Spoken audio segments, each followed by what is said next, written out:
Hey rail fans, and Train Guy here again, and it's part 5 of the Grand Tour, and this time we are going to be pulling Autoracks across the northern freight routes. So we'll be starting in Sandpatch Grade. We start at the Pennsylvania end. We'll take a train full of Autoracks to the Maryland end, and then we'll be taking another could be the same cut of Autoracks, who knows, later on. We'll be finishing the journey up, going into to Oakville. And just to make it a bit interesting, with 4,500 tons of train behind us, I thought, why not make it a blizzard? So, let's just get cracking on here.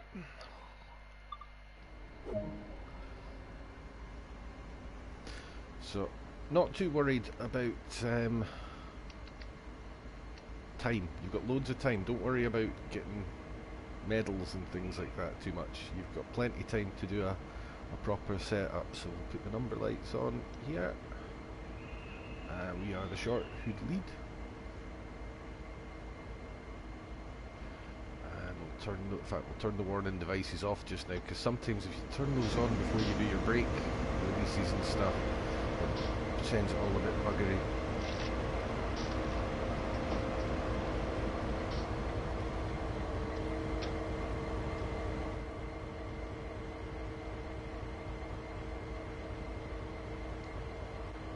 Don't know if it actually makes a difference, these things being off or not, but I always change them off anyway.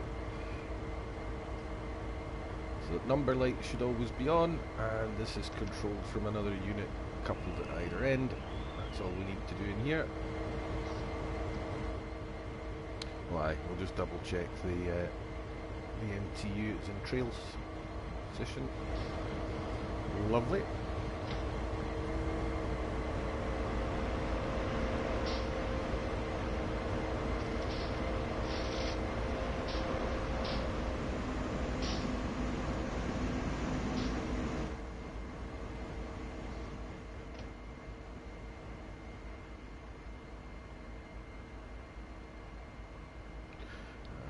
Generator switch on, dynamics already on.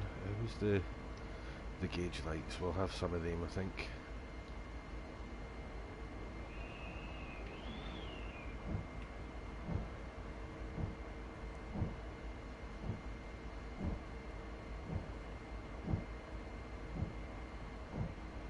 Right, so before we do anything, I'm going to put the independent brake on. I'm going to release the automatic brake and set the cutout. Then we just need to wait for the brakes to release now, because we are... Oh yeah, I forgot to turn the warning things on, didn't I? That's them on now. I'm going to put a little bit of power in, just because we are on an uphill, so you do that before the brake release.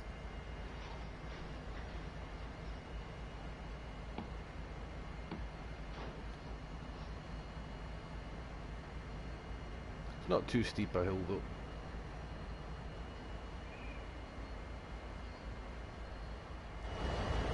Probably check and see if we've got a helper down the back. I don't think you do ever get a helper on the west eastbounds, no. The train's so long it needs a loading screen between ends.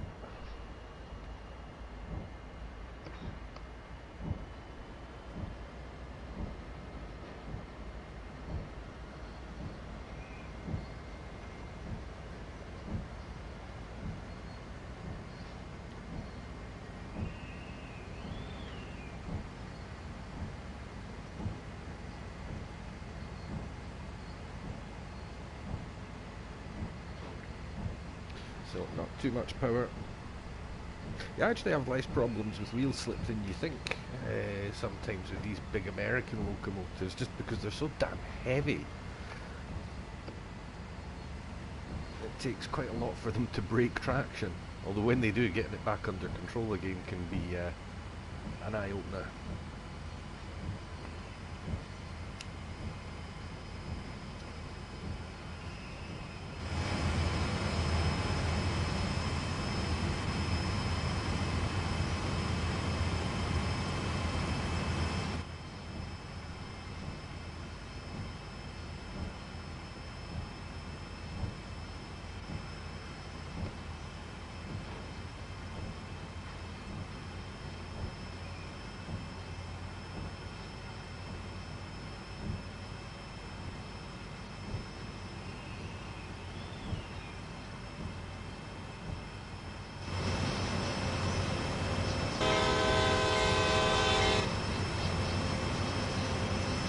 Probably actually not a good idea to do that in the mountains with lots of snow, is it?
Right, so that's us pretty much up and running now.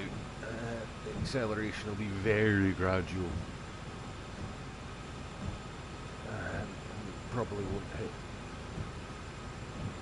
You won't accelerate as quickly or reach your top speed as quickly going uphill in the snow.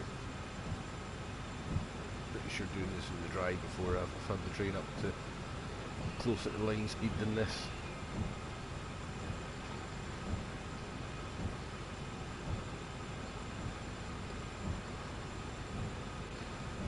Of course, this is a service I've run previously just to make sure I could get to the end with no signal issues or bugs or things like that.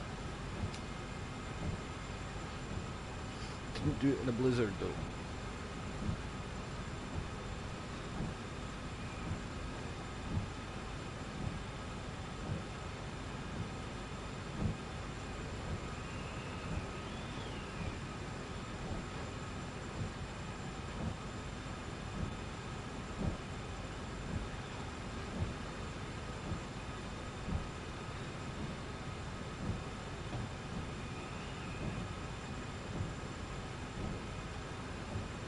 So we're on a straight and level, and there is a speed limit coming up, so I'm just going to take the power out now. It's not worth going over that limit. In these conditions, you want to do as little braking as possible, essentially. So we're going back onto an uphill. Let's feed it back in a bit. Trick is not losing too much either.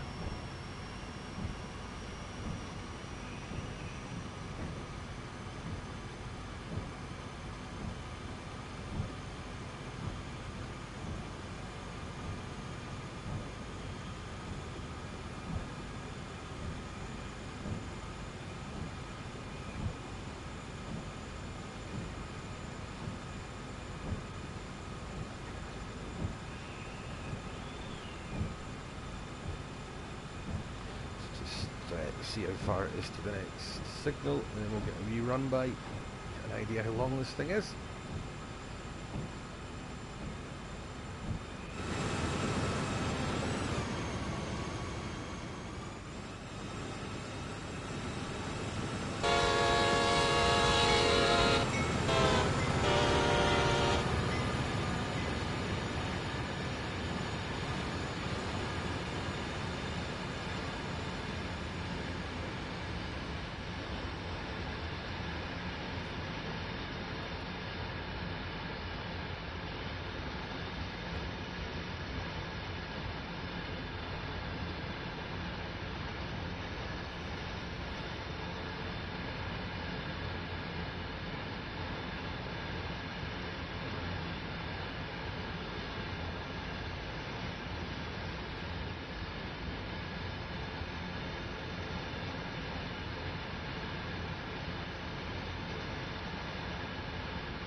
That's nearly a mile of train.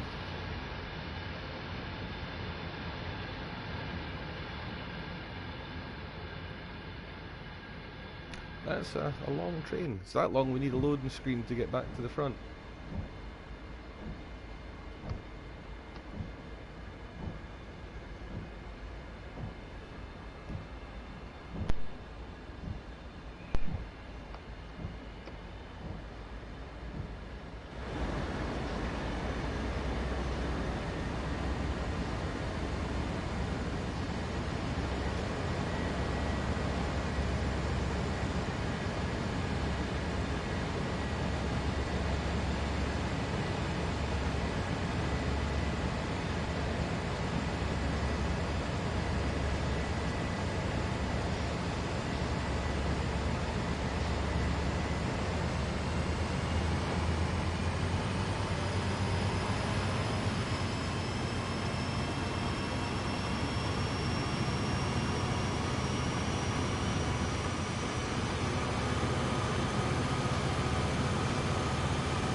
Back out the power a wee bit there. The funny thing about an Autorack train is it's about the longest, it's almost the longest train you'll drive, but it's not that heavy. It doesn't feel that heavy. It's about 4,500 tons, but it's spread out over such a long distance. It actually feels not really responsive, but compared to a coal train or a general freight train, it's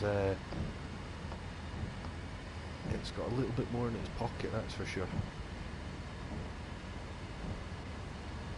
I mean, when you think about how an Autorack's packed, it's what, a car only weighs a couple of tons a throw, and there we've got a yellow and a green, so we'll just come out the power and we'll not brake because it's a long old way to the next signal, but we'll just back out power, keep the speed down around 30 as we approach it. Yeah, if you think about the way an Autorack's actually packed, I mean it's mostly empty space, and a car's only what, ton and a half, couple of tons for a Honda Civic, which is what this is probably full of if it's coming from Toledo, because Honda have a big factory there where they make Civics. That's the crap tenuous connection, by the way. It's actually one of my better ones, because there is also a Civic factory in Ontario, which is where the Autoracks will be taken up there, are bound for. But at least they are now. So yeah, this thing will give you a bit of a surprise sometimes, picking up speed where you wouldn't necessarily expect to.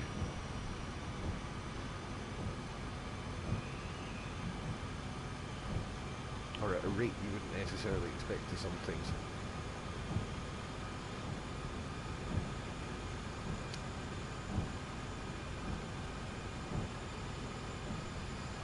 So I'm not wanting it to drop too far. I don't want to keep the speed up too high, but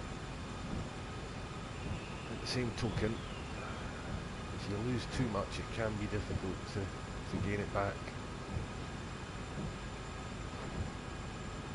Especially on the uphill leg. It's uphill to, it's another few miles past Jarrett yet till we reach the peak.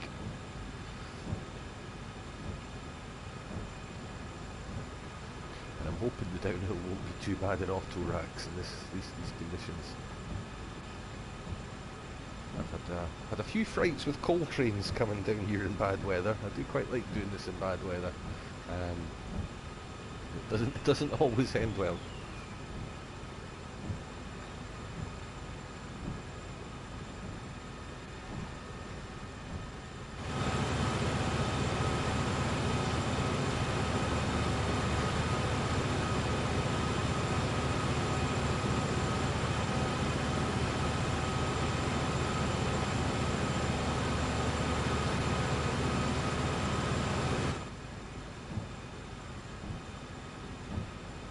So still a mile to run to the next signal, just remembering that we saw the green and yellow a bit further back.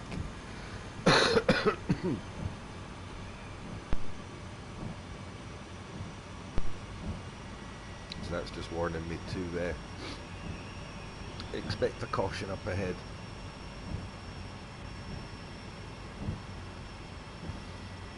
I'm afraid, as I tend to do on the US routes, I'm sort of rule of thumbing it a little bit, because I don't obviously have I don't have the knowledge yet of these signals that I do of the British and the German ones.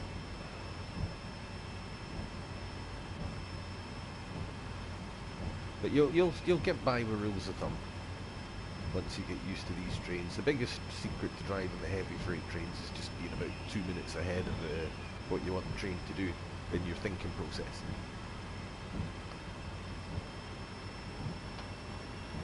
You cover surprisingly little ground in 2 minutes at these speeds.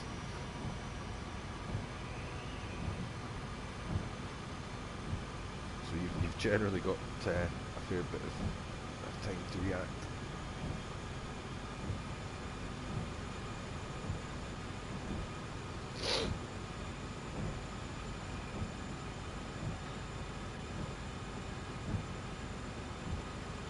I think the biggest problem I find with this route for me is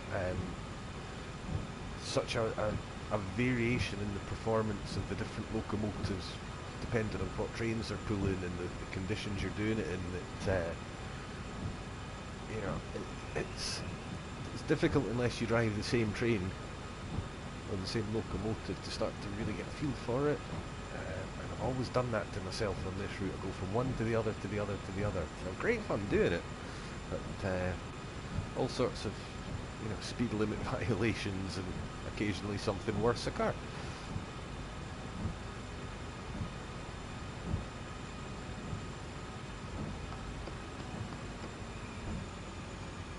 Right, so we're greens now, we're all clears.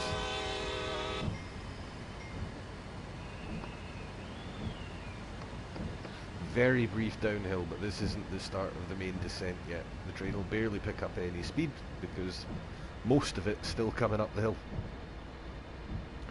And by the time most of it is crested that hill, we'll be on our way up to the next one.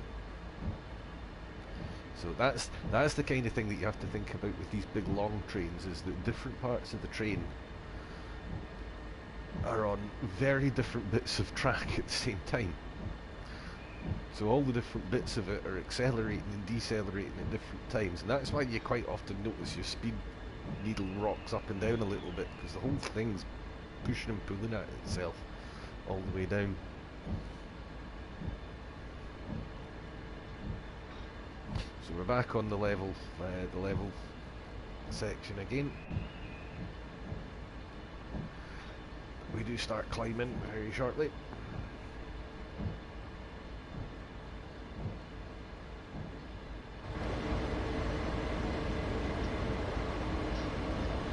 We'll have another run by when I've seen the next signal and I know the distance to the next one.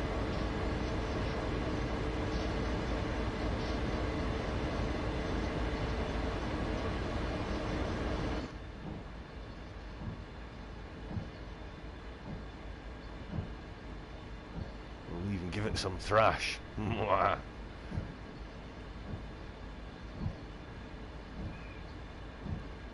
That's why I'm letting just a little bit of speed bleed off now, so that if I'm still on the straight and level when I thump the power down, we don't suddenly go leaping into the red. I don't know this route well enough to know exactly what's coming up. I just know that it's broadly uphill all the way to the summit, sand patch.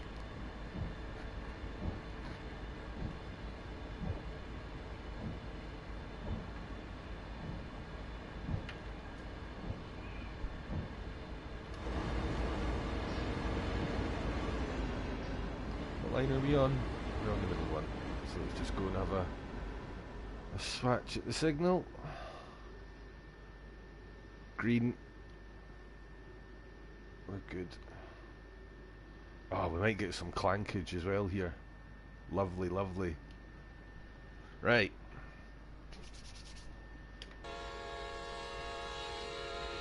Rude not to, rude not to.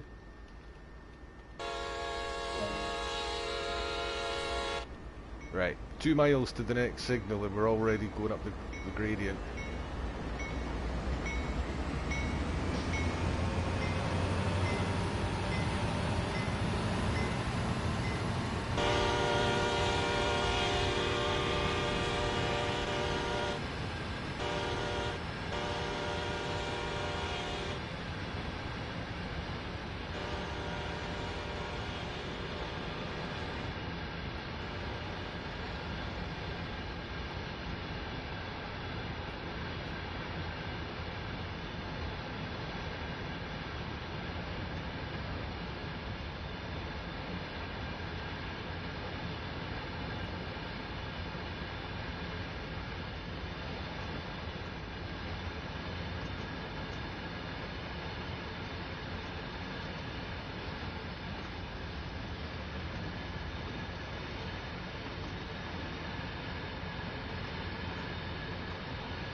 That's just incredible to me that there's trains that long.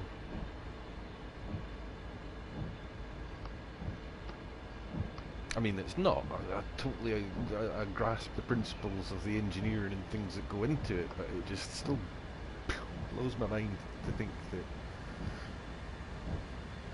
when people put their minds to it, they can build a thing like that.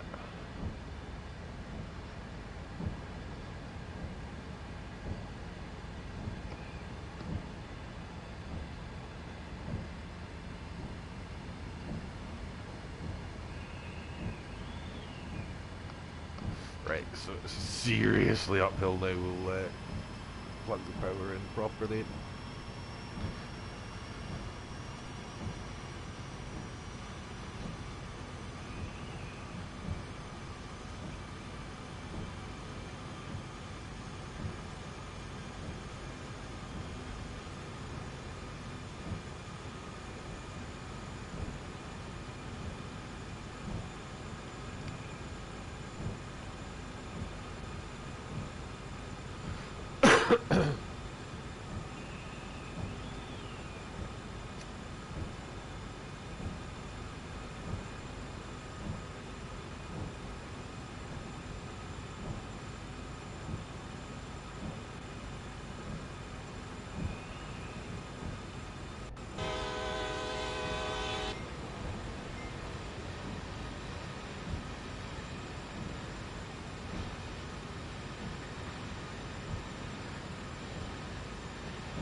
Signal. Should probably make sure I can see that, eh?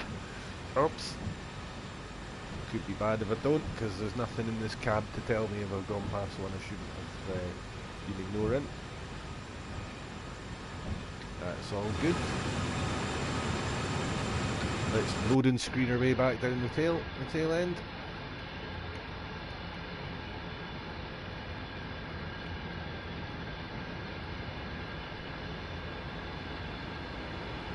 Now we're at full power and we're on an uphill grade over 1%. We are toiling a bit to make any headway, even with a comparatively well spread out load. End of the day, it is still heavy. This is still quite a gradient.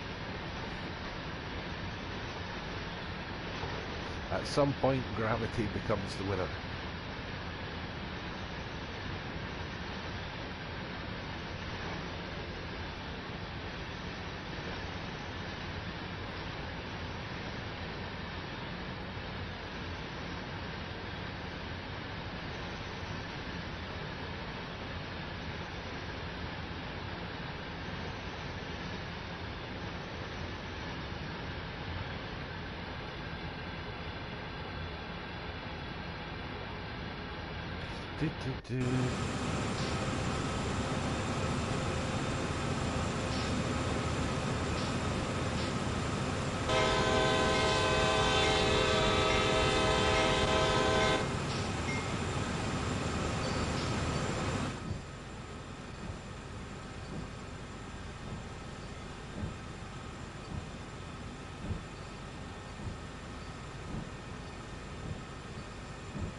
I feel like it wouldn't just be a driver on their own in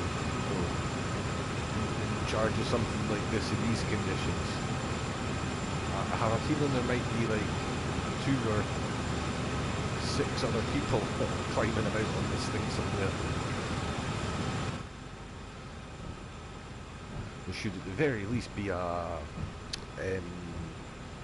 what they call a conductor, I think. Which sounds really funny to us on this side of the Atlantic, because you immediately think of a wee bloke in a peak cap going around clipping tickets, and you think, on a freight train, really?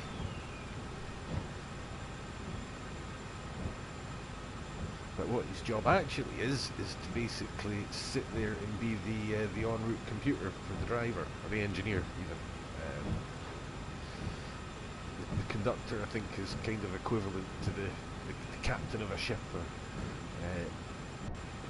the captain of an airliner. Might not necessarily be the one with his hands on the controls, but he's the one calling the shots, kind of thing.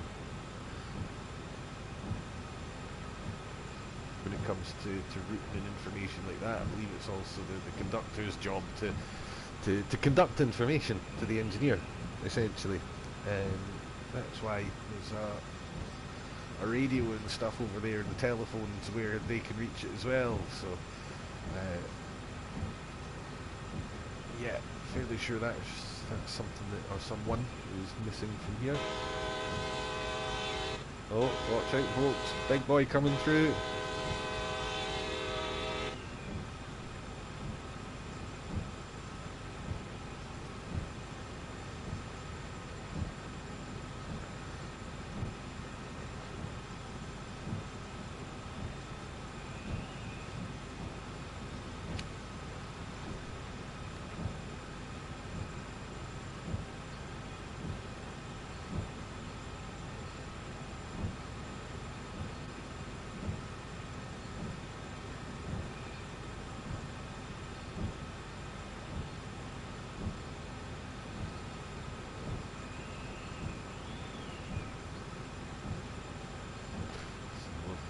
We'll get another run by in soon as well. The thing I have to watch with run bys, I'm sorry, I'm going to break the flow for a wee moment here. The thing with a run by is, if you look on this screen here quickly, is these trains 0.9 miles long. It's not even measuring it in yards anymore, it's measuring it in miles now. So I kind of have to pick my points where I'm going to do it, just simply because although the signal blocks are quite long, you have to be careful, because there are the odd ones that are 0.6, 0.7 miles long, especially around junctions. So if I'm not paying attention when I go through one, it can quickly unfurl on me.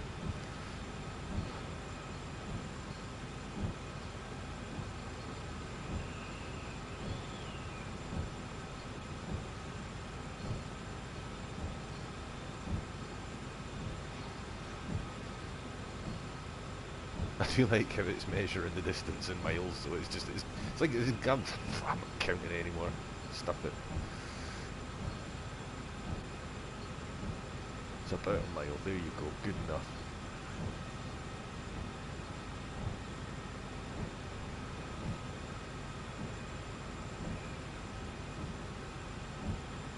But that's why it's also always a good idea just to keep half an eye on the gradient indicator over on the right hand corner there. I know people love driving without the HUD, but again, that's something the conductor would be telling you, and you would probably have. There's no computer screens here, but you see that bit in the middle? See that this bit here? I'm going to clicky my cursor over it. See how that looks awfully like the top of a clipboard? That's because it is the top of a clipboard. So you would have a chart essentially there that would tell you all the things like what the gradient changes are, speed limits at various mileposts, distances to signals from various mileposts and things like that. You would have that all. Things like projected arrival times and things that are relevant. Again, if you see a bit like that in the cab of a train, that's where that would be there. That's where that information would be for the drivers. So,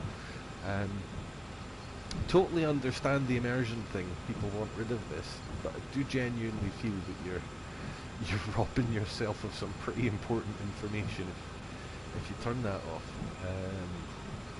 Which is why I don't. But back to the original point I was trying to make is you need to really pay attention to this little thingy here, simply because with that mile-long train, just because you're on a 1% uphill gradient at the moment, doesn't mean that's what 2/3 of your train's doing. So you kind of just need to be aware of what you're currently on and what you've just come off. Also, we just went past the whistle board. So, if I see them, I'll obey them until the horn inevitably craps out, which it does maybe 1 in 2, 1 in 3 runs, somewhere around that. I find that the horn quits after, not always, even after prolonged use. I was a bit early on the initial blows there.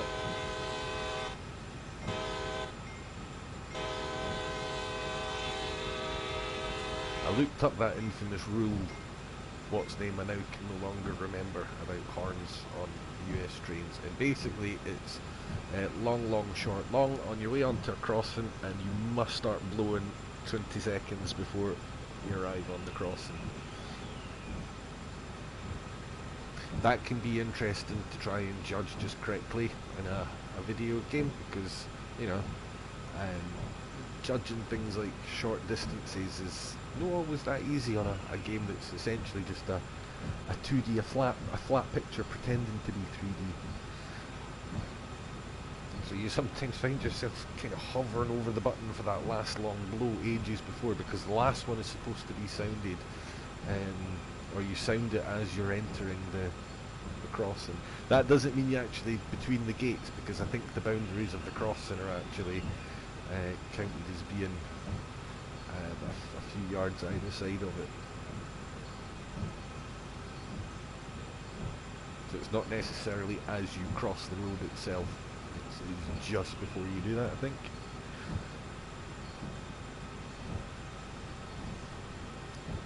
And then of course there's actually picking the crossing out in the distance.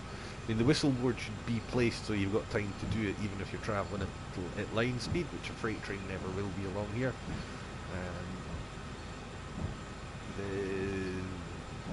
The return helpers, if you ever drive those are light locomotives. You can get those up to passing, like to full line speed down here. It's incredibly good fun, because they do go like sports cars, even if you drive the rubbish old ones, because there's nothing attached to them.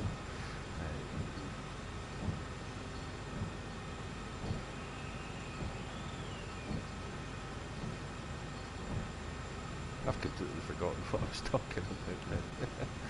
Don't.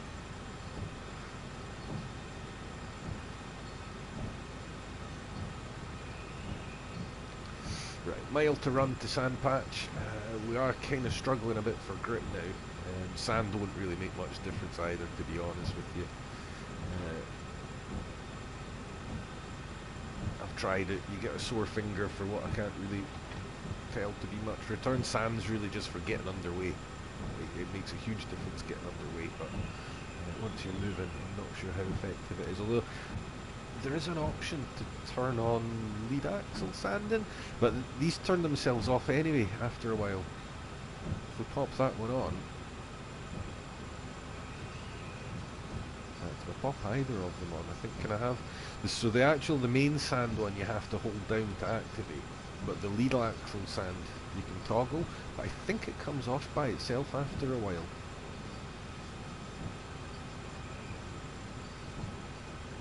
Just keep an eye on that light down there.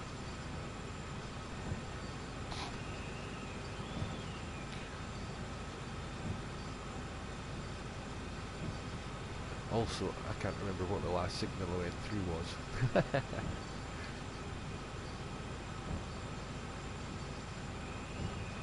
But yeah, sand's only coming out under the lead locomotive anyway, so it's, you know, it's, I don't know that it's all that effective at underway speeds. Oh, and I've also missed the whistle board somewhere because there's the crossing.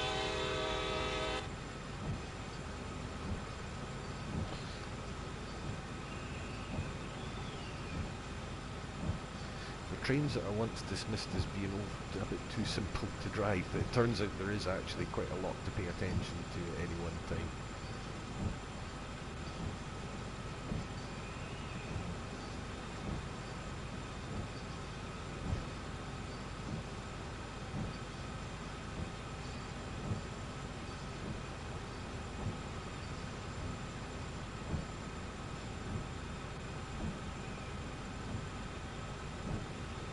Right, so we should crest the hill just up here. The signpost is just up on the left that says summit, but in fact the gradient doesn't seem to change until a few hundred yards further up the line. Or down the line, I don't know. Do they even do up and down lines in the States? I have no idea.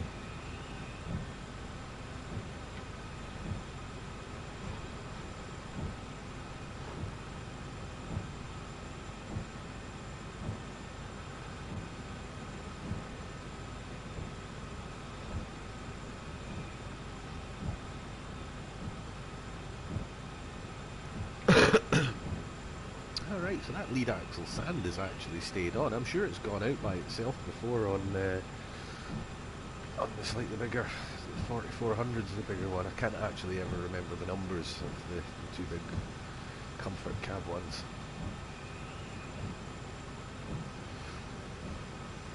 Right, that's curious that didn't turn itself off.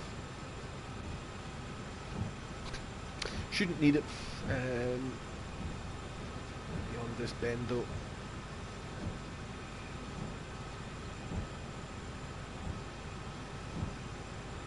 Series of bends, maybe a little further up. There's like a couple of bends open out onto a straight, and then I think there's a tunnel at the end, and that's kind of where you've gone over the hill. If you haven't already.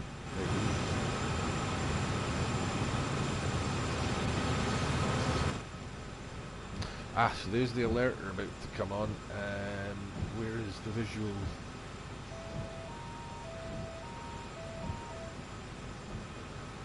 I'm not actually certain where the visual component of the alerter is, and it's not the loudest one either, by the way, so do pay attention if you've got that turned on.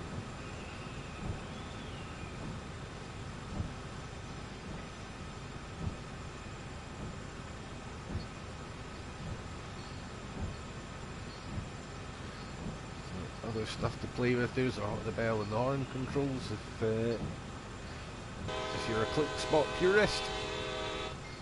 More power to you, you've got more patience and finer dexterity than me, if that's you. And I know a lot of people do play it like that. Honestly, if they give us mouse support, I would probably never use the pad for this again.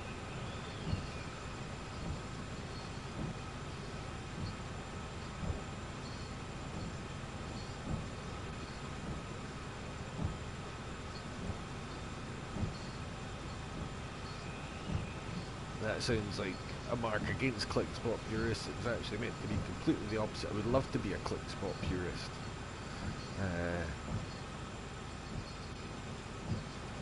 But I can't ever, I just know some of the controls, just because I have to drag it around with a stick, it just feels a little bit too clunky for my liking.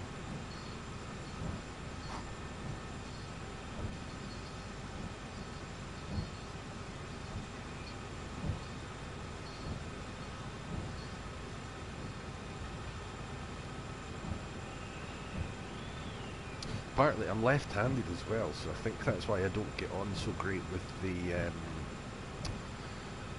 new control system, because it relies on your right thumb control being so fine to position a click spot, the cursor thing, because you can't unlock it the way you can here. I can unlock this and I'm driving it around with my left thumb. It is so natural feeling to me. Trying to get a camera lined up with my right hand, I mean, I've never got good at it after. When did Sony invent these pads? No, it was Nintendo invented these pads. 97, the first time we got our hands on these pads, and I've never got good at using my right hand on a stick. It's not going to happen now, guys. So, yeah. That is my main reason for not liking the new controls. It's not because they're inherently not good. I think they're actually a really great idea. I just find them very difficult to use.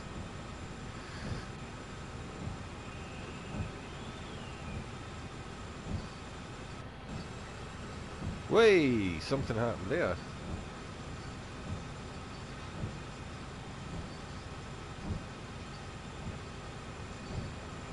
Do you know what happened? We just crested the grade. We lost traction. We basically did a tiny little kind of Dukes of Hazzard jump there.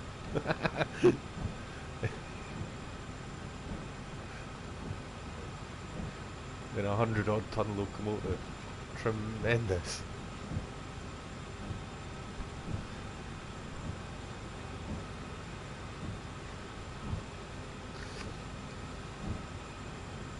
Right, so I am keeping the power plugged in just a little longer because the bulk of the train is still dragging itself up the hill.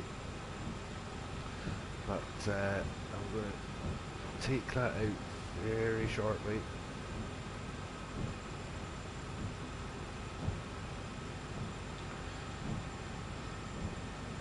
This is the torturous part of the route. I'm afraid we're coming into. This is the 25 and 30 mile an hour stretch that goes all the way down to, basically goes all the way to Heinemann.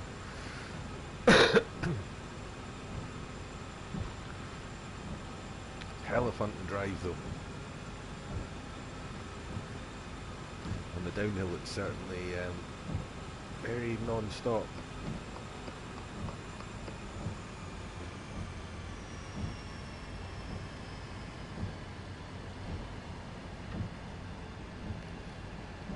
Now, in theory, most of the way down here we should in normal conditions be able to control this with just a small amount of air and the rest on dynamics. How that's going to work in this weather, I'm not sure yet.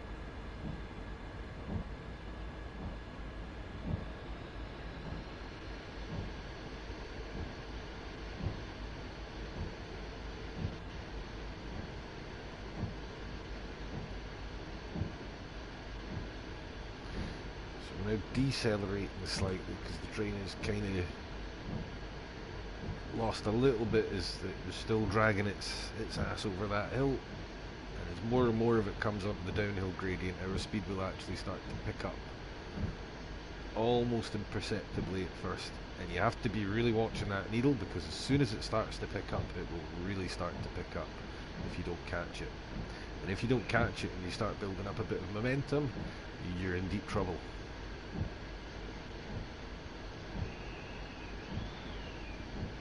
Remember, the speed limit is a limit and not a target. Drive to the conditions. Buggered everyone behind you.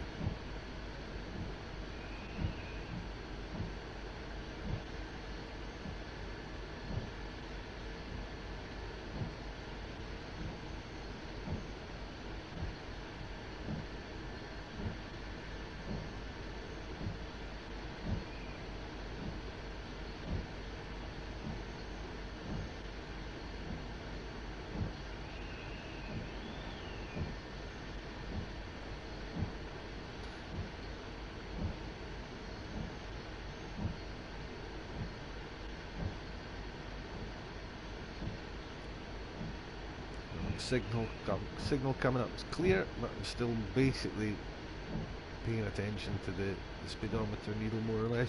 Red Train 09, hello, welcome. February 2021 is what coming, mate? I don't understand the question. February's coming. I'm pretty sure that's right after January. I'm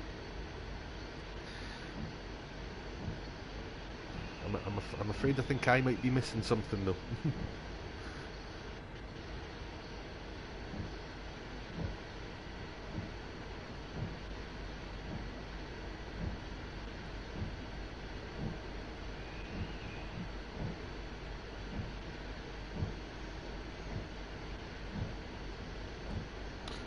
Gradients getting steeper, more and more of our train. It does take a while, remember, it's nearly a mile long and we're only doing 20-25 miles an hour, so it will take a bit of time for the whole of it to get onto the slope, but it is now definitely picking up momentum.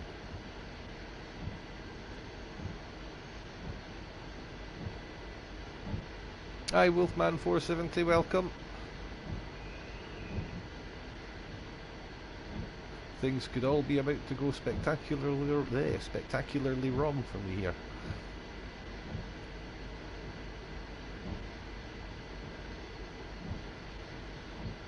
Right, let's plug in a bit of dynamic brake. It's been in the setup position for a while, so it's primed and warmed up. And then give it a moment or two to spool up.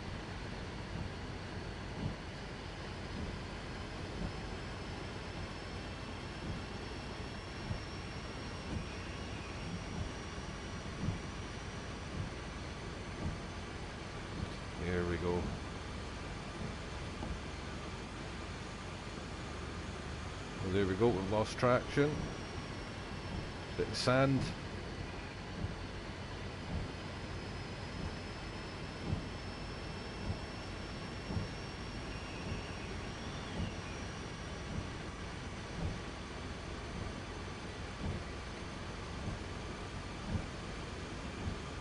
So the sand button is that one there.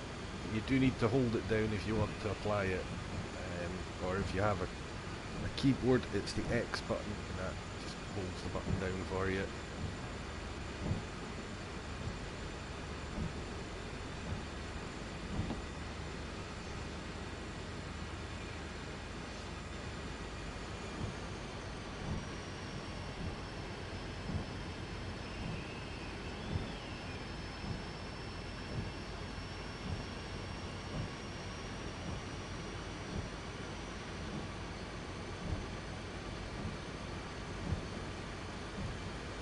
Aye, bought Oakville Subdivision yesterday, cool. What do you think of it so far, man?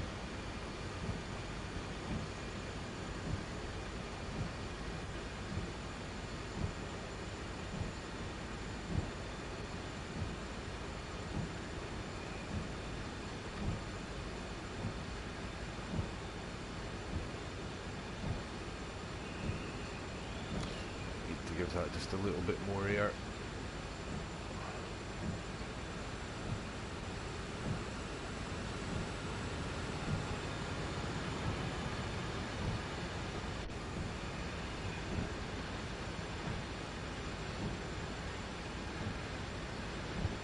Notice that the speed kind of bounces up and down a wee bit now because the braking and the acceleration changes were kind of we're sending a shock wave up and down the train, and again it's pushing and pulling against itself. And whenever that shockwave reaches the front, it gives us a little nudge, and the speed limit, the speedometer goes a bit wild, and then we get a little pull back as it starts off back down the train again, and your speed knocks back down a bit.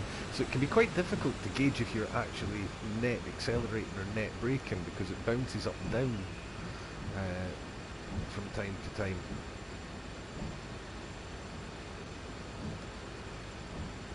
We've got it bounced all the way down to 23, it's gone back up again.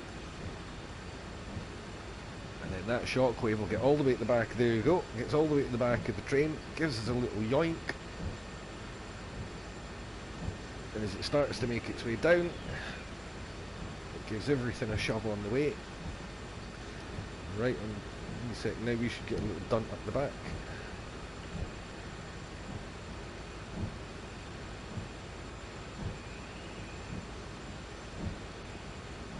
There it is, you can just make it out on the accelerometer. We have overall gained control of the brakes though, so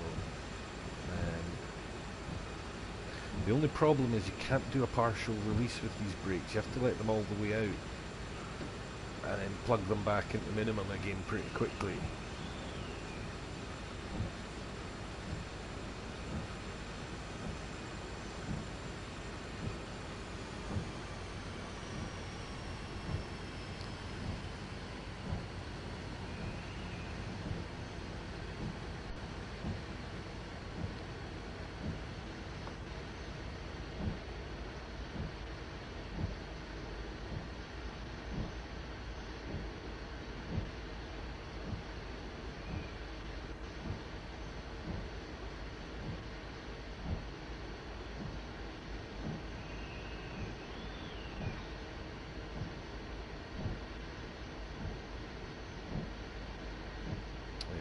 Getting that little bounce back and forward again.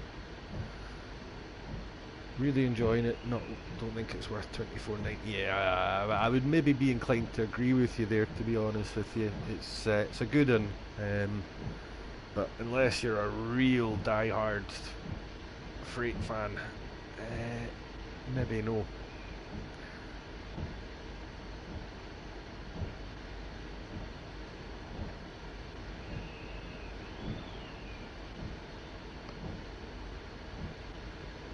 That said, I played the hell out of it when it came out. I think I did do most of the services and scenarios and stuff on that one.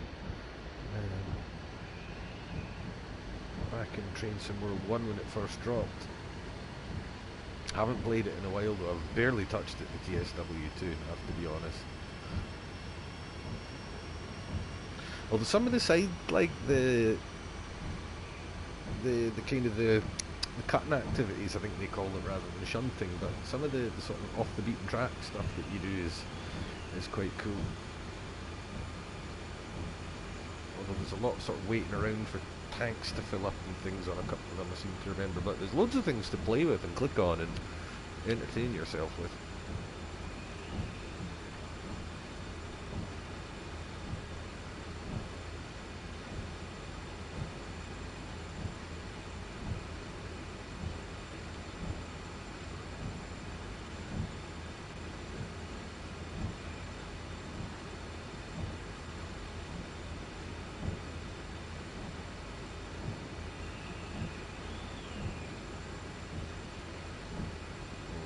Struggling to keep the speed under control.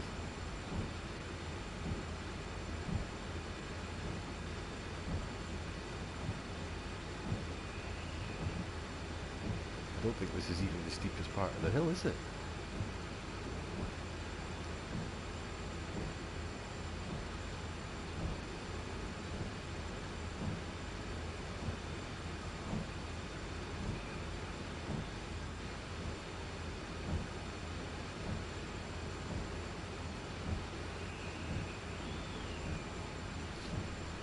$19.99. Do you know what? I would almost make a case for if it's one of those hyper-focused ones.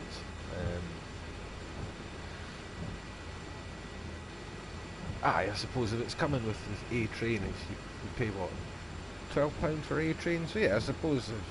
Yeah, aye.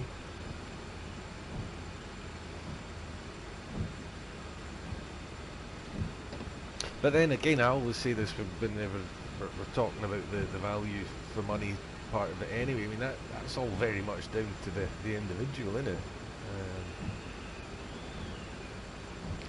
A lot of people didn't think there was value for money in some other routes as well. That personally, I've got more than my money's worth out of. But yeah, I would agree with you on Oakville. It wasn't the most content stuffed that they've ever given us.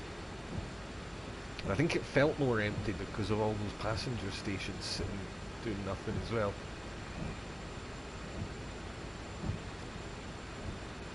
If it had been a pure freight route like this, might have got away with it.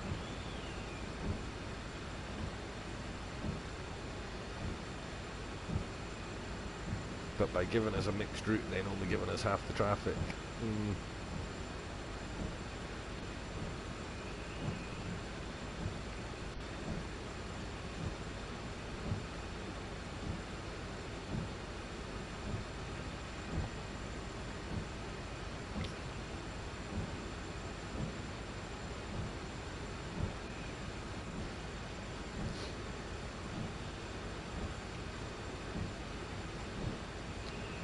There's a whistle board going by on the right hand side.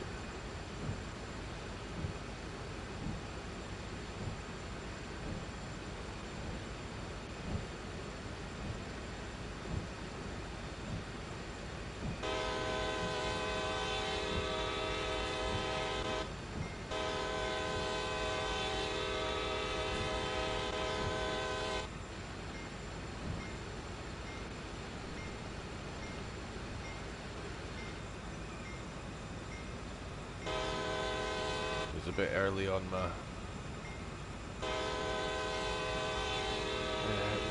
first blows there. I'd say once the locals clear the crossing, you can turn the bell off, because anybody who's not realised that you're coming by that point is pretty much done for anyway.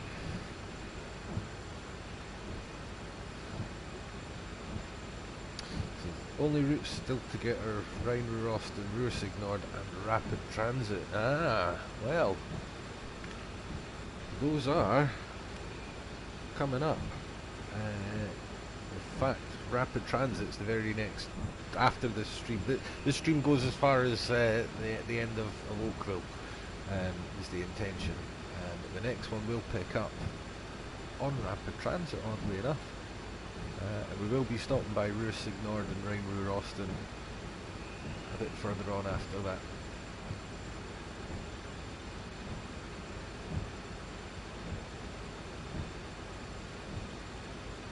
Doing the routes in the order that take us in a sort of great big loop around Germany.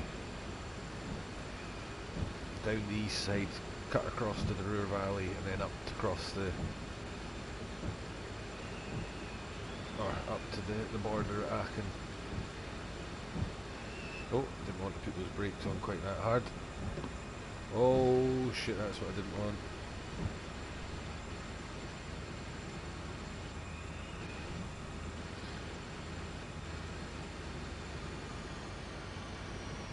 Right, we've completely lost traction now. And you see how quickly we start to accelerate when that happens.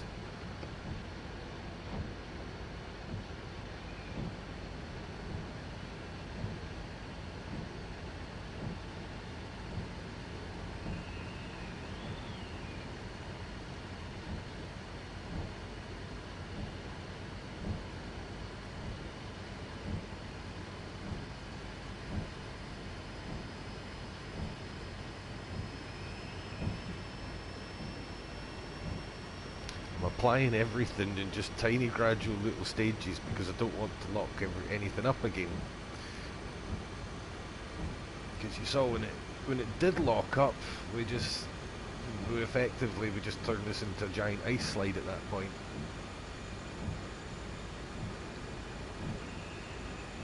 And because the acceleration actually built up, it means the brakes are really struggling now to get it under control. We might be a little bit over for the next couple of miles anyway. This is what I was talking about, driving to the conditions. Shit. I'm going to go to just a dab more. Oh,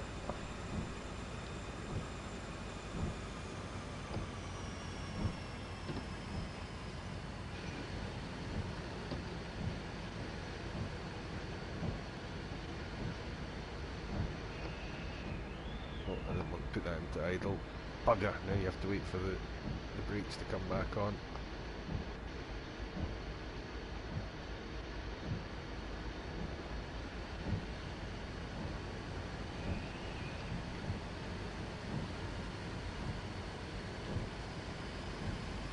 See if the lead axle sand makes any dent in this at all.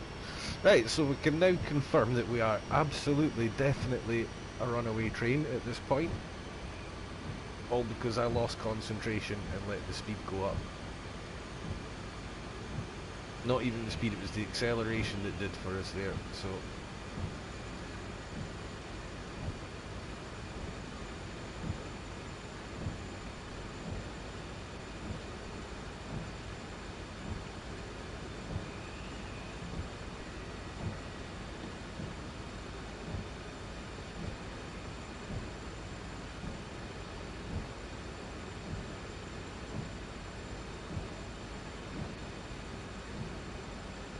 Right, I've now got every brake on as high as I dare have it. Absolutely nothing.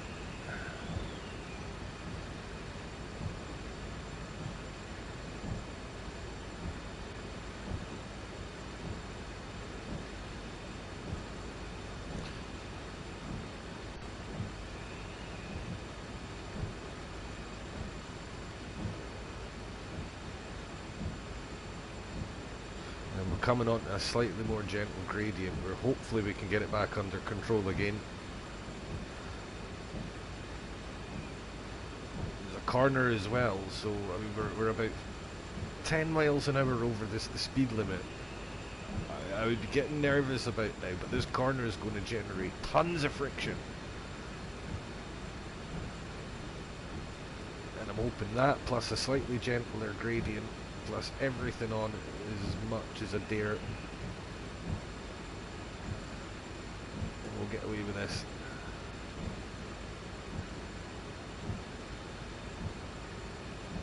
Hi Nick, good to see you, man. How we doing? Oh, thanks Wolf, man, appreciate that, cheers. So here we go, we're starting to get a little bit more kind of back under control, when in fact we're going to be under the new speed limit. Happily the signals are in our favour. Oh, you are joking.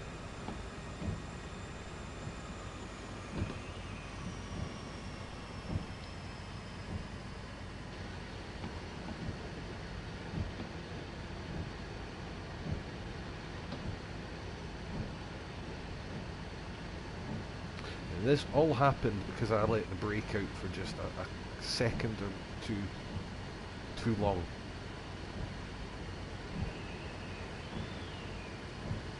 What I should have done was let the dynamic brake up instead of the air brake out.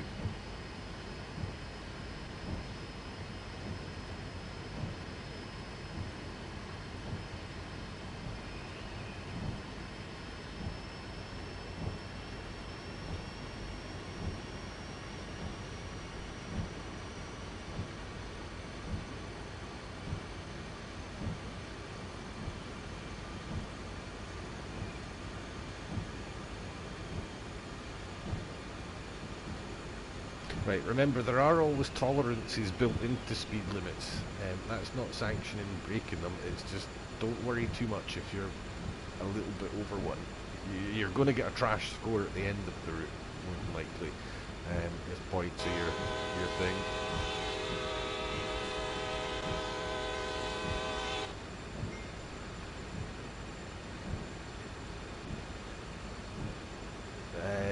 But you shouldn't come off at, you know, 10, 15 miles an hour.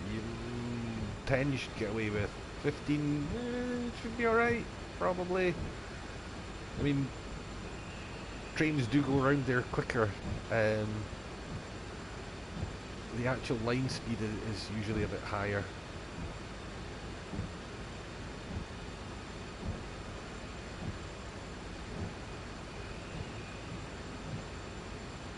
the maintenance crews will fucking hate you for it though.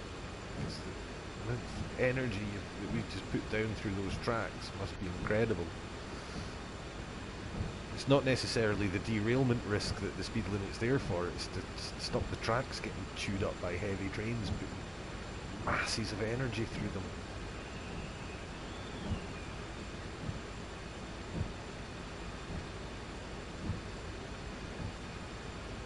Right, we seem to be under control, and frankly I'm frightened to let anything off at all.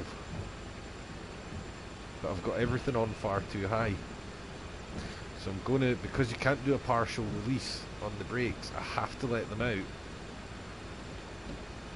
And then put them back in. But you see the train wants to pick that speed up as soon as you do.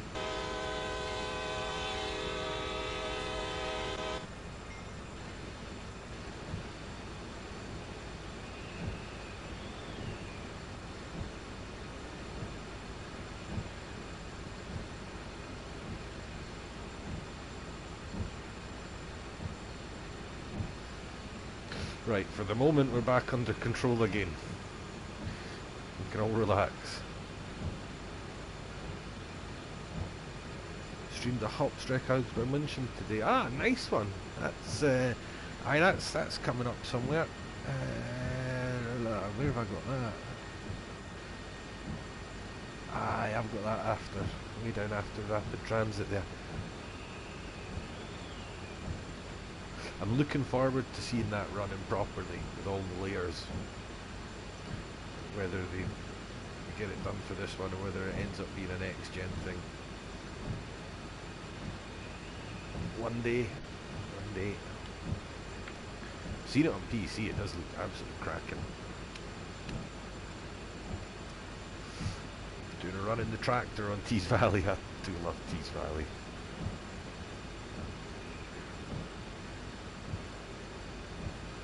It's like a warm, happy nostalgia blanket.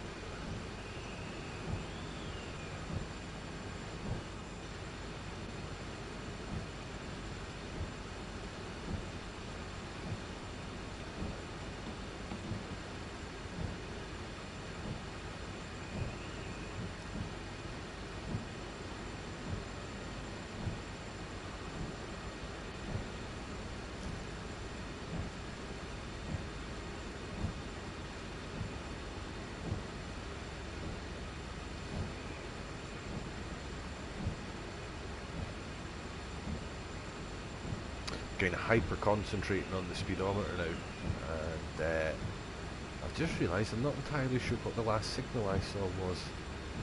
I know it was a green one, but I don't know how far back it was now I think about it.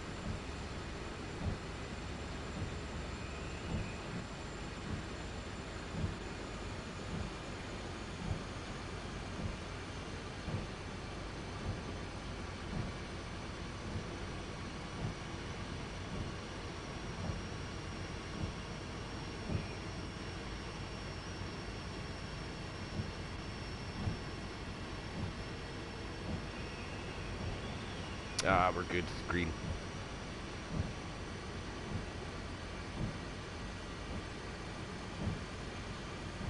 Speaking of tractors, by the way, Farming Simulator. Now, there's my latest addiction. Highly recommend it. If you like big mechanical, noisy things, incredibly good fun. Just enough of a sort of a management type edge to it. Not particularly deep one, but it has mods on console now, so you're not stuck with the two basic maps, and all sorts of other wee game-changing goodies that you can get, which make the game much more customizable. So if you've ever fancied it but thought, oh, I don't want the rubbish inferior missing key features version of it, you don't have to anymore, because it's everything's supported. Oh, it's that bloody local brake I've still got on, isn't it?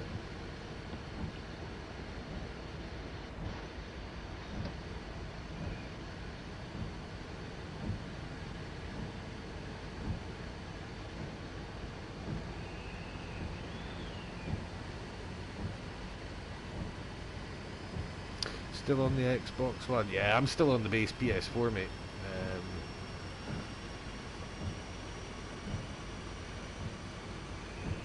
until, yeah, fuck paying scalper prices. Screw those guys.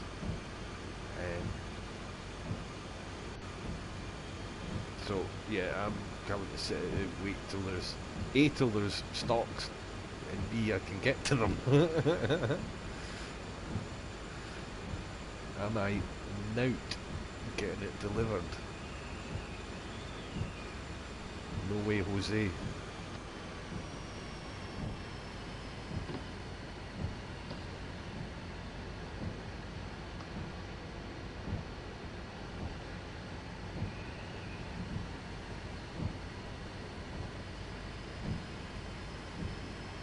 So I'm using my keyboard to press the sand button just in case you see that thing popping up on the right there.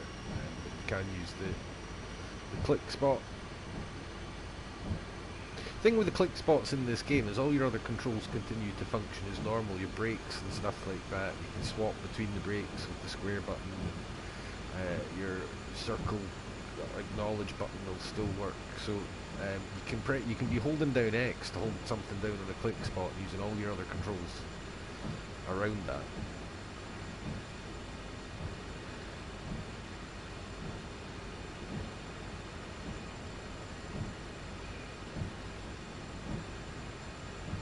I don't know how much difference the sand is making to the braking, possibly to the dynamic braking actually. It is making a difference.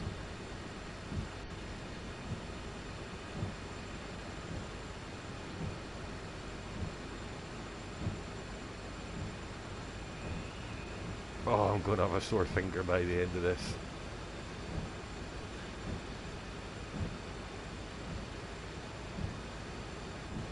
I need to come up with an equivalent of the toolbox. That's what British rail drivers used to do back in the day. The very, very early versions of the driver safety device. You know that bell that goes off every now and then just to check you've not fallen asleep or had a heart attack.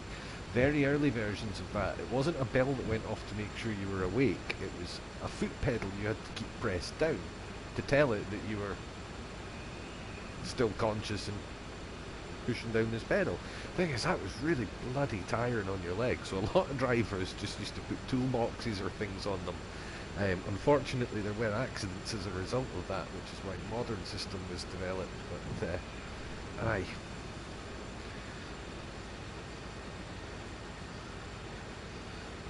Quite a lot of mods on FS19. Yeah, me too, man. I only found them a couple of weeks ago, and oh my, filled my boots. Mostly maps that I've been looking at initially. Any other stuff that I've come across has largely been stuff that has come with the maps, which I absolutely love how the way they package them up. You know, if the map needs half a dozen other things for it to work properly, it just grabs them. That's so good. I believe that is pretty common practice these days, but back in the day when I was doing most of my PC gaming, well, the reason most of us over a certain age know our way around Windows so well is because we had to fucking know how to do it to mod our games.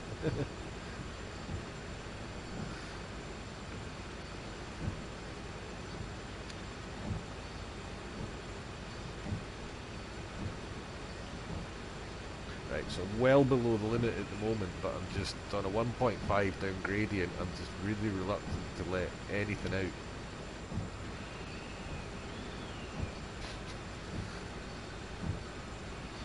So what we'll do is we'll just let the dynamic out a little bit. Just a little bit.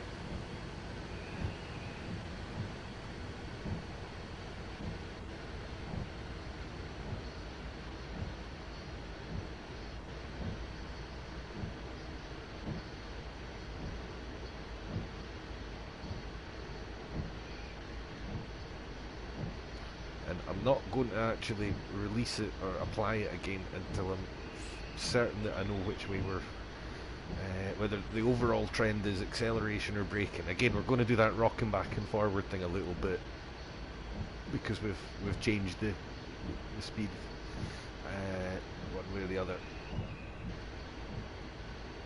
So sometimes it can take you a little while to figure out if you're overall gaining or losing speed. Um, that's just the nature of huge ass trains like this.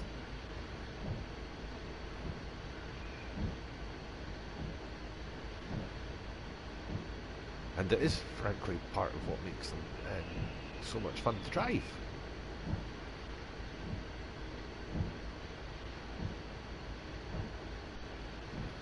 I'm not going to lie, for all my confident talk of speed limits coming down through that twisty section, there was squeaking. It was too high pitched for you guys to hear on the microphone, but there was squeaking. I'm not saying where it was coming from.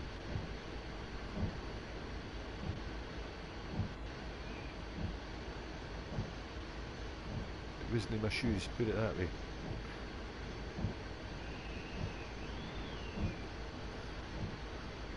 Tell you what, this has been the most intense drive I've had on Train Sim World for a while.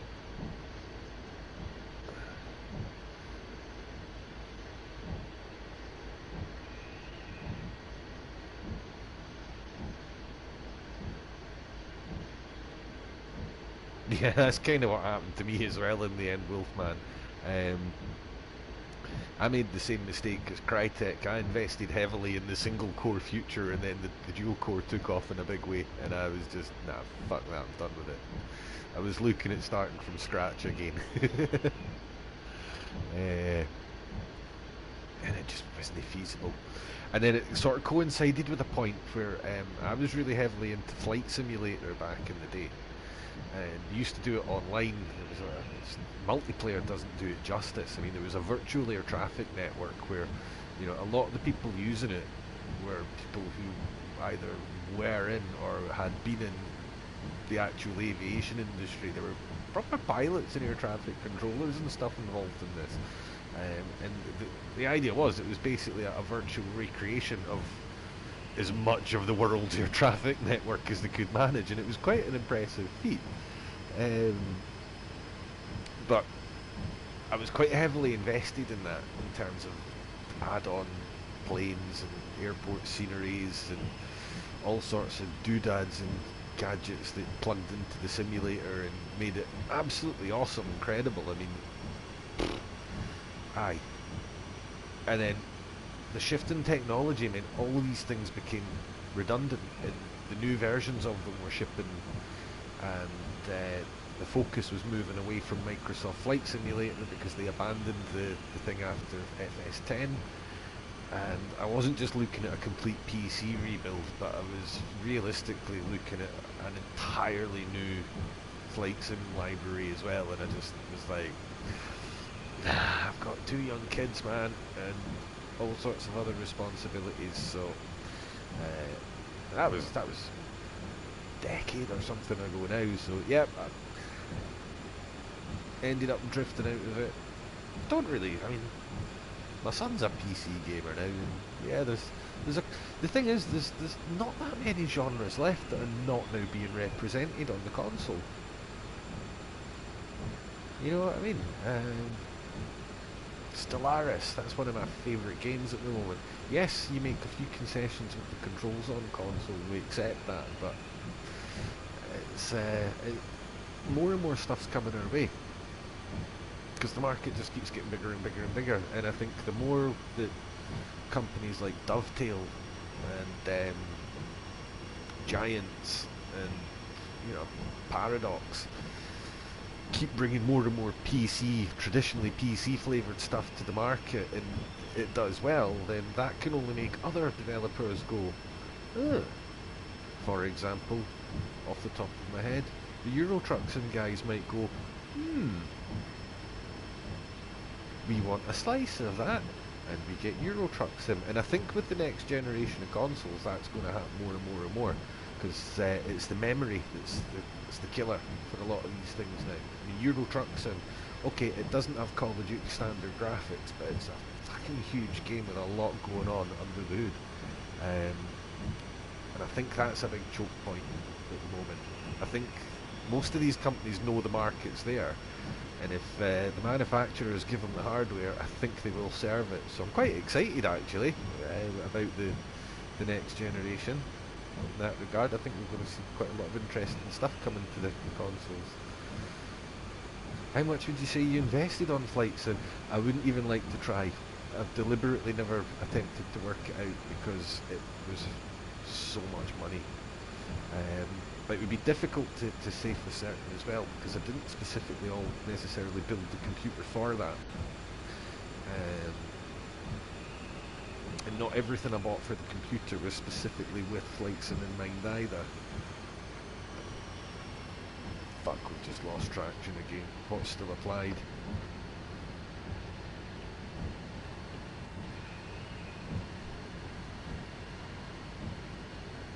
So, I don't know. I mean, it was easily a four-figure sum. Not even any doubt.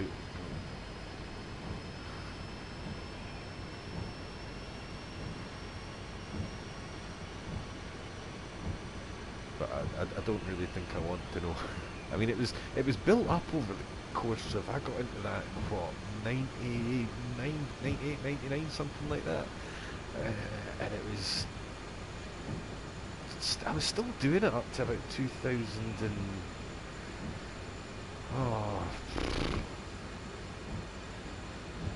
I was still struggling on with my old XP machine into the very early 2010s, I know that.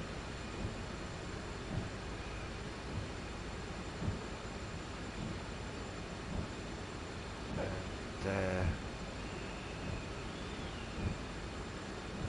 I'm trying to think.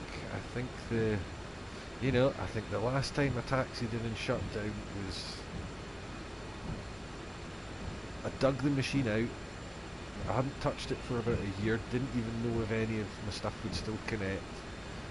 Hooked it up to VATSIM, did a wee sort of nostalgic trip in the one plane I could remember how to fly, a little Gulfstream jet thing I had. Took it on a wee jolly from, I think I took it from London City up to Edinburgh. And then I just packed it all away. Never looked at it again. It was just too long in the tooth by then, quite frankly.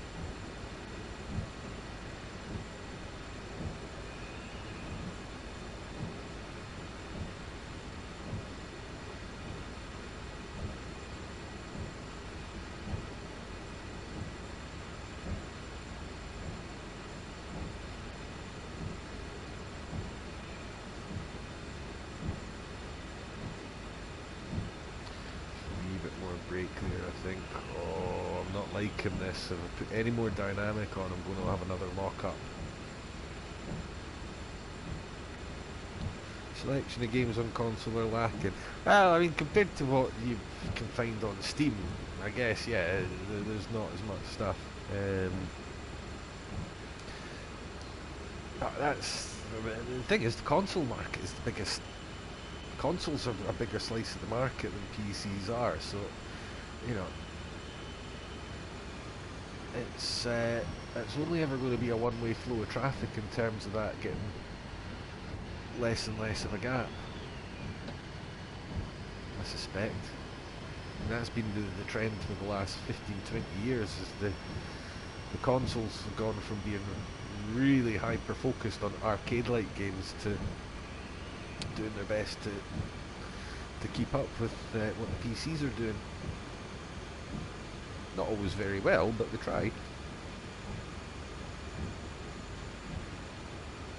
But like I said, man, I think with the next gen of consoles and the extra horsepower under the hood, I think we will see more stuff being attempted. At the end of the day, the companies like money.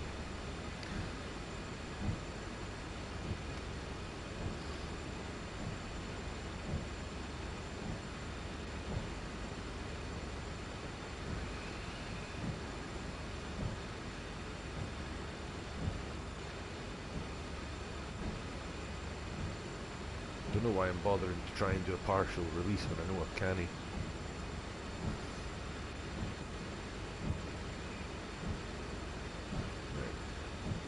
Fortunately, we're about to be spat out onto the quicker stretch of the line. and it pretty much flattens out from here, I think.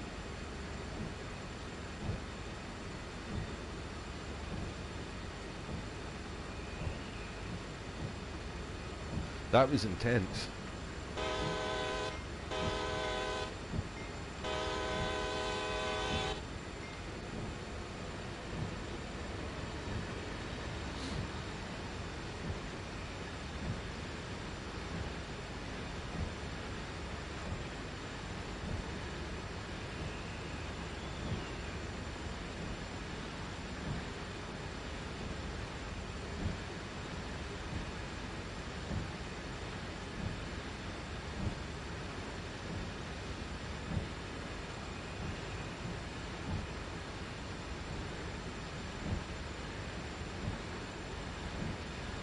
That's going to be a fun one to try and drag up that mountain. Big heavy oil train. Now, I wondered why those oil trains have a grain car hooked up to the end of them. And apparently it's because they're so prone to falling off the tracks that they now have to carry a hopper full of, it's not chalk or cement dust, but similar sort of idea that should the train fall off the track and one of the tanks burst open, they can start the cleanup there and then on the spot, apparently.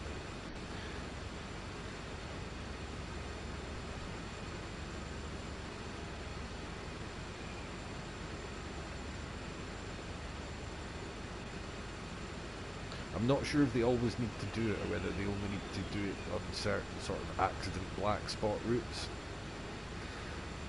But that's apparently the reason why. Looking at getting the graphics card for PCs to CS1. Yeah, I mean, be nice to have a PC again, but not a priority just now. Like I say, I'd have to start from scratch. And I've been caught before in the PC arms race, and I'm not keen to get caught out like that again. I'd go out and buy one tomorrow, and then fucking Intel would turn around next Monday and say, right lads, we just cracked quantum computing and it's going to be affordable as fuck. Yeah, cheers.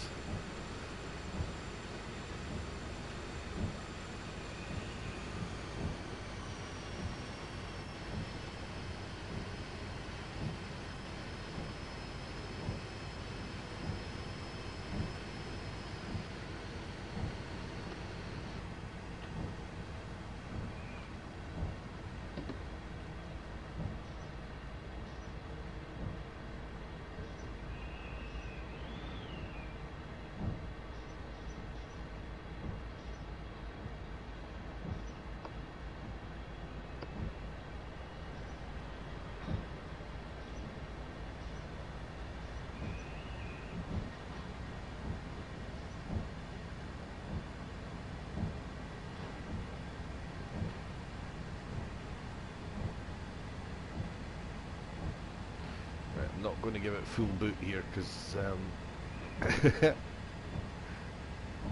I don't want to lose control at really high speed.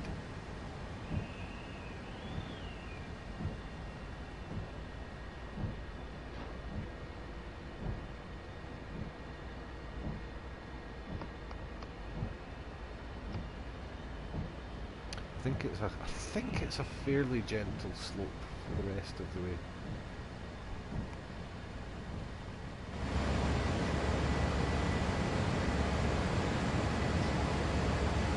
We haven't had a run by in ages because I've been too busy pooping myself with the gauges. But we'll check out the signal in situ up ahead and we'll address that, I think.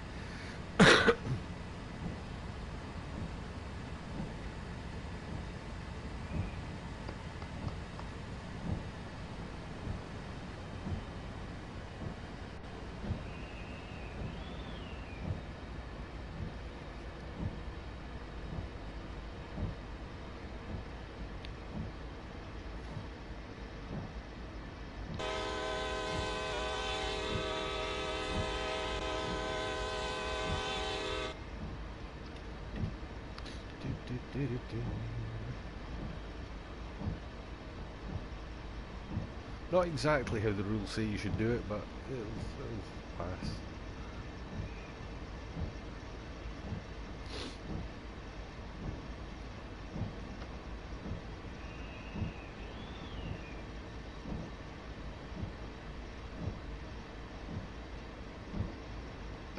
Uh-oh.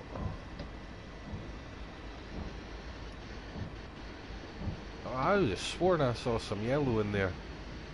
Do you know what? I think it was just a snowflake on top of the red light, kind of made it look a bit of a funny colour. Oops. Fucking snowflakes.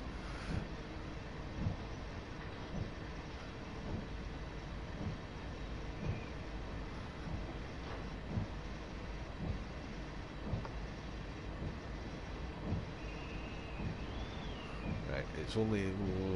I'm cutting that a bit fine for doing a run by at this point. Again, mile long train, I would ideally like a 2 mile long signal block to have time to respond to anything when I get back up to the sharp end.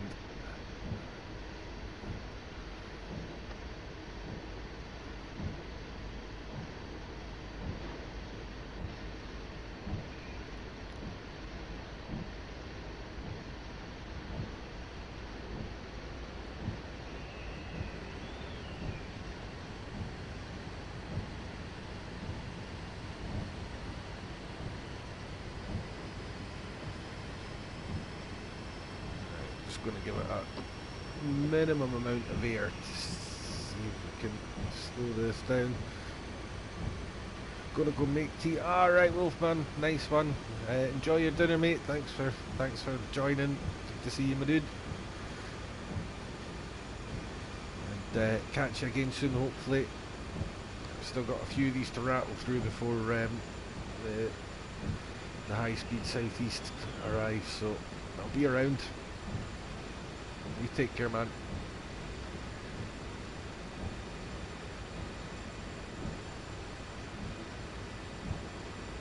Right, that little bit of air seemed to do the trick. So I'll let the dynamics out just a shade. Signal coming up as well. All fine, we're green, we're good. And a nice long signal block. Take a wee... oh, there's nothing very interesting to frame it against is the only thing. I don't want to go so far down that I end up being at the next signal either.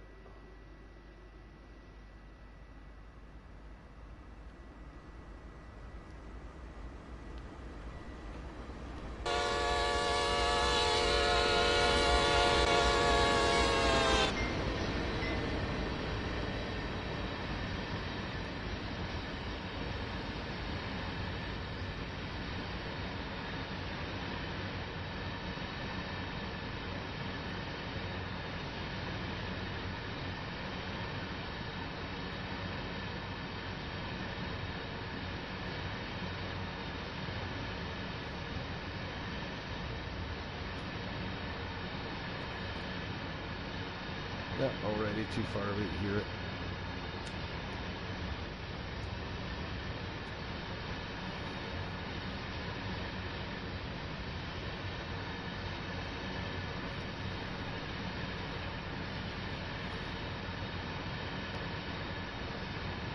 So it's still got just a tiny amount of air on the minimum application. That's just holding it nicely.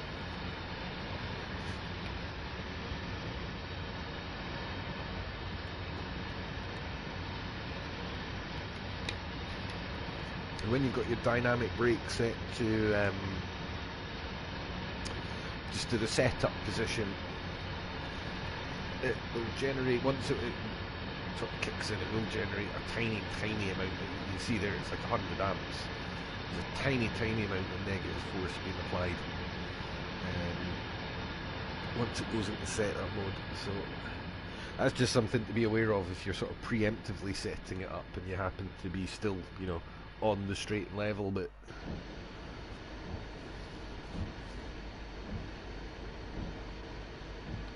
so fact, we're actually going downhill now. I might want to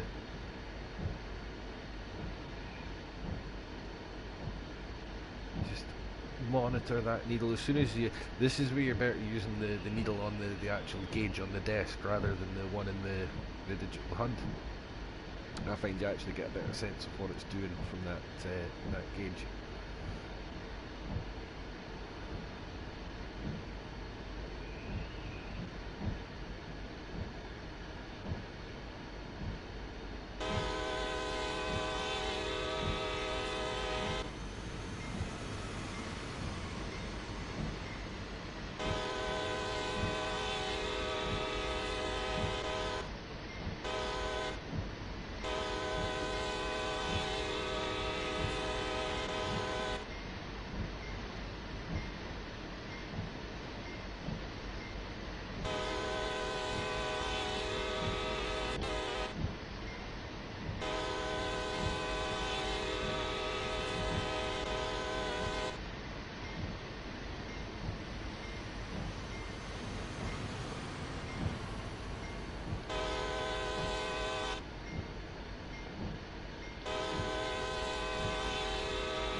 Right, we'll just let everything off for a wee bit because we are on a really gentle slope now.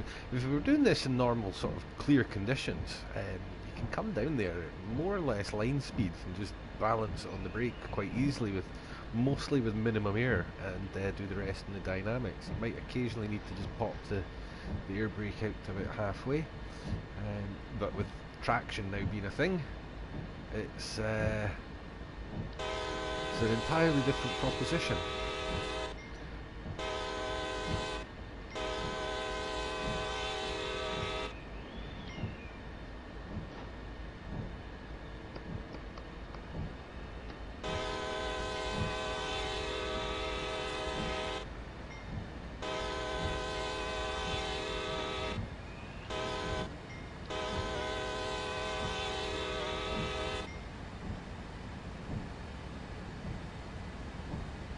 I would be careful in the rain as well. I think the snow makes it even more treacherous because the lines ice up, but the wet can be just as interesting on the way down there. Crawl down it, and if you have to let a brake off, try and make it the dynamic rather than the air.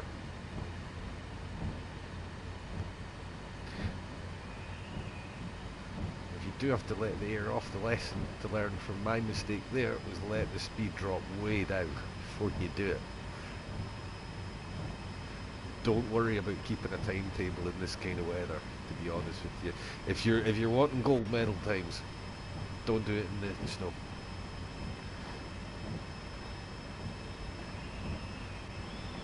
There's a golden snow joke in there somewhere, I'm sure there is, but I feel I would have to dig really deep for that one.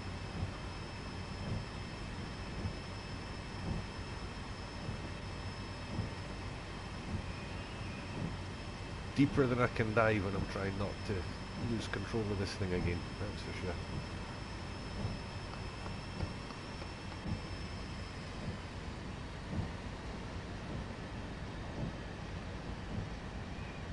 There is a very real possibility, because I was going faster than I should have been for quite a way down that hill, there's always the possibility you catch up to something in front, because there is a fair amount of traffic on this line, really.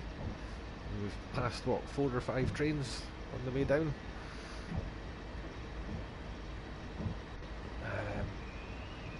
The signal blocks are really, really, really long, so it's not inconceivable that I could run into a signal that I then have to really slow down for. That's the biggest worry when it's overspeeding down the hill like that. It's what happens if I see a signal coming up.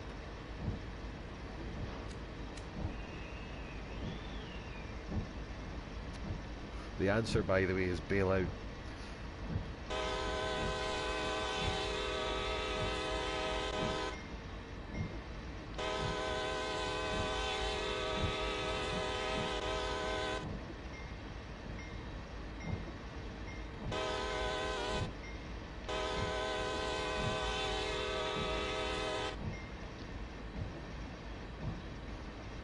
whistle board on the right there.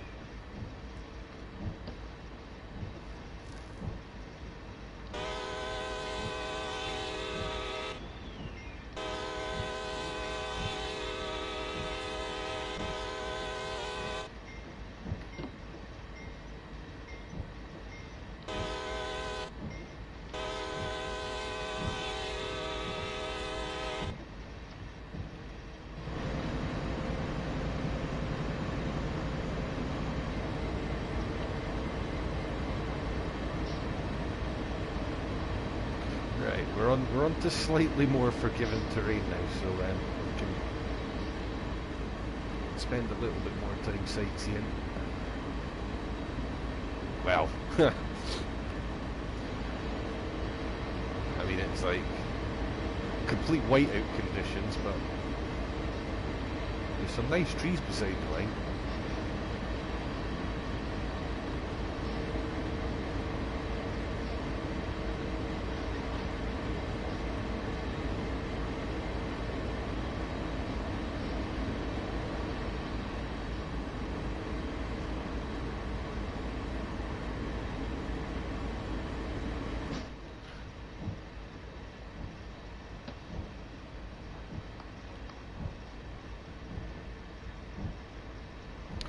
So there is a speed limit change coming up. This is the sort of thing the conductor would be telling the driver, as well as that clipboard charty thing I was talking about earlier on.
Right, so we were able to shed the speed we needed to, just with a bit of forward planning, purely on the well, I'm saying purely on the dynamic.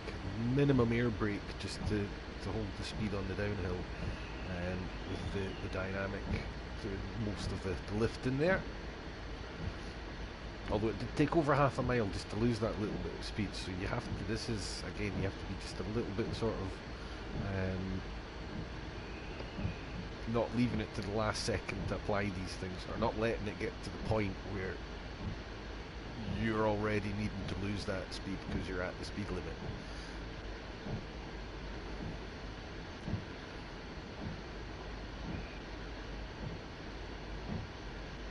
And of course, just be always extremely cautious with what you're releasing, how much.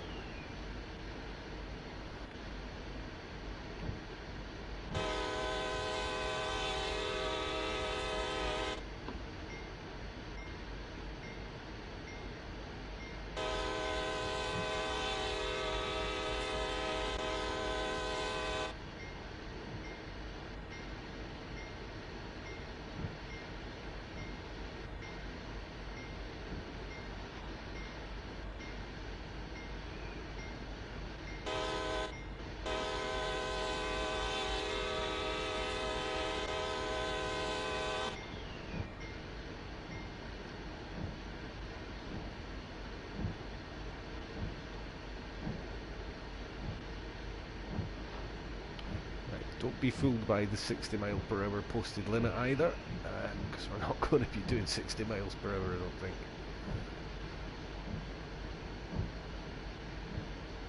I wouldn't even attempt it in this condition in case I had to suddenly find myself slowing down.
So the dynamic's not doing very much initially.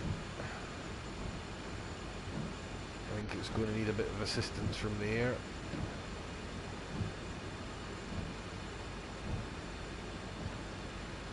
Minimal application should be okay.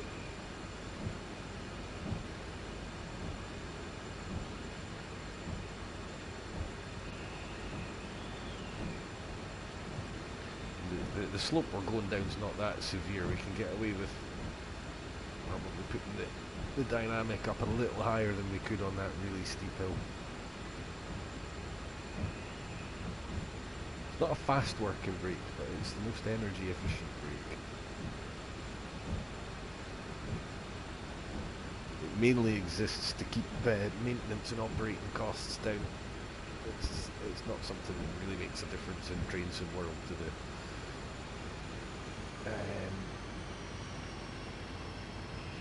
performance of the train over time or anything like that. It's you could quite happily function almost entirely without it, I suspect, as long as you played in nice weather. It is kind of critical in these conditions though.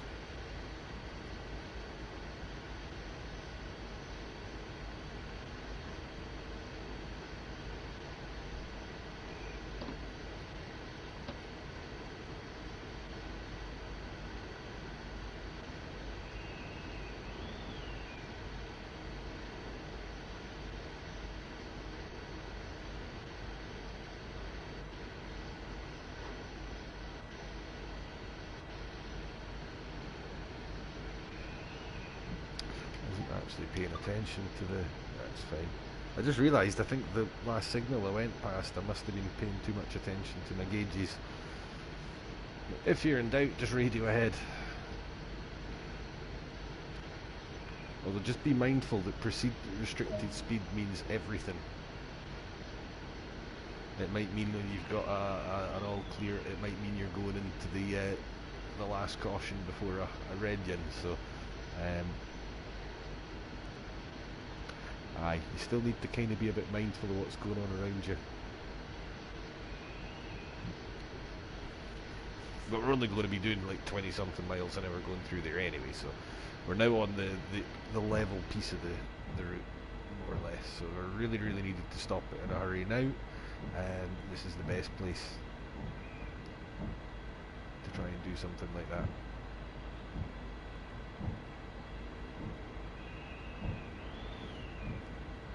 What I can't remember is how close to the stop marks this expects you to be and how close that mark is to a signal at the end. I can't remember if this is one of the ones that's quite forgiven or whether it's like one of the German ones where it, or Tees Valley where it expects you to park it like within 3 yards of a signal that you can't see.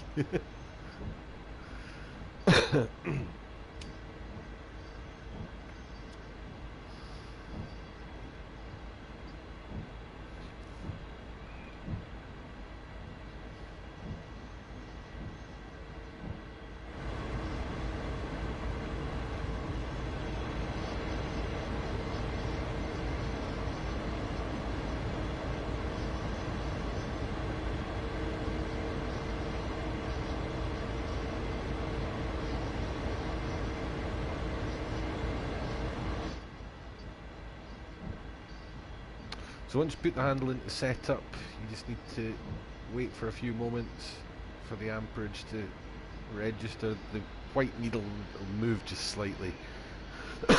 And before putting it into the setup position, it should really have been in the idle position for about 10 seconds beforehand. And I think that's just to do with making sure the traction motors have completely disengaged from one direction before you plug them in the other direction, because that's essentially what you're doing is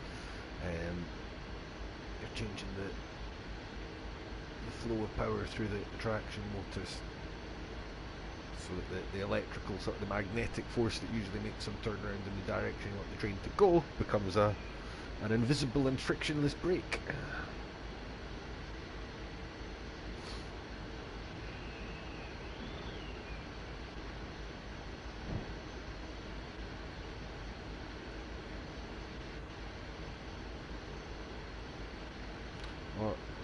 to put it in sort of more Star Trekky Doctor Who terms, you essentially reverse the polarity of the traction motors. How cool is that? It's not quite what happens, but close enough.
There's another one coming up.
It's a bit tricky judging when to let the dynamic brakes back out again, because a large chunk of this train is still coming down a hill, about half a mile behind us.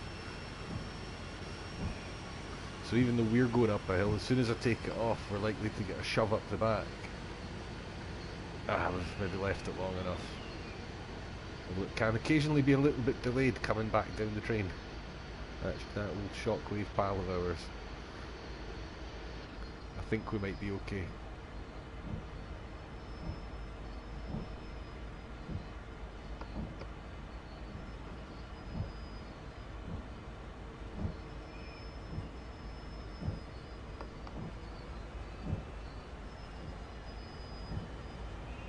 Right, now the bulk of the train is on that uphill section.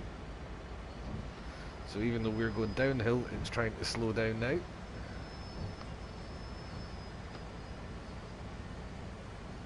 But you have to be careful not to give it so much power that you suddenly go lurching forward at speed. So just because this is the relatively flat part of the route doesn't mean it's the easy part of the route.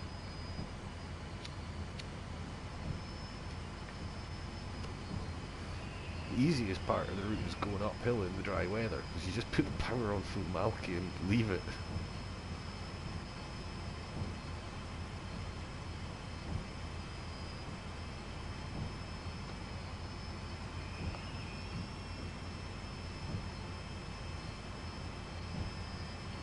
Oh, I do also have some air brakes still plugged in. Christ, no wonder it was redlining. I'm trying to drag it up a hill with the brakes. Gold. But even at that, it still wants to slow down before it starts to speed up.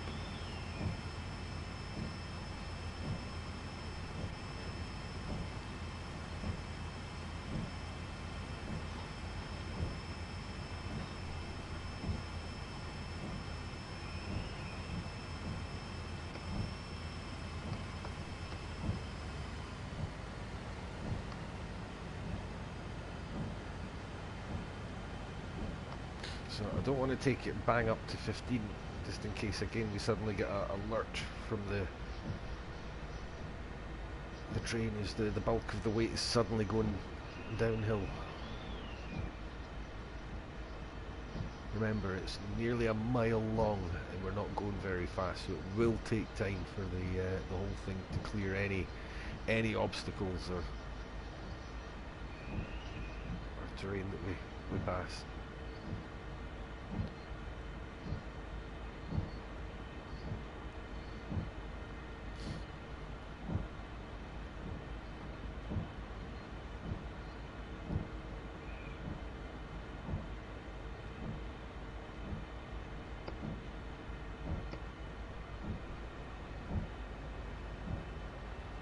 Give it a little bit now.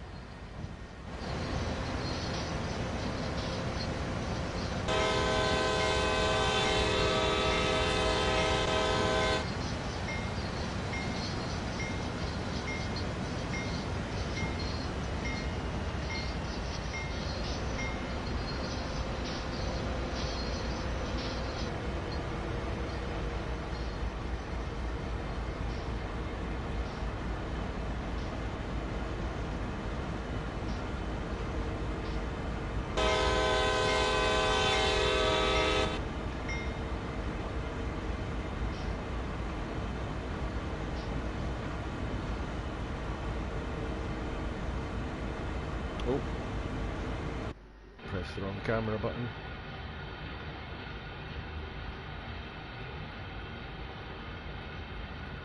That's how far back the train is itself, way past that junction that we passed yonks ago. Down this end of the line's a good place to get a sort of a visual idea just how long the train is from a sort of point to point on the map kind of thing. It's one thing seeing it roll by, it's another altogether realising just how far back down the map the rear end of it ends up being.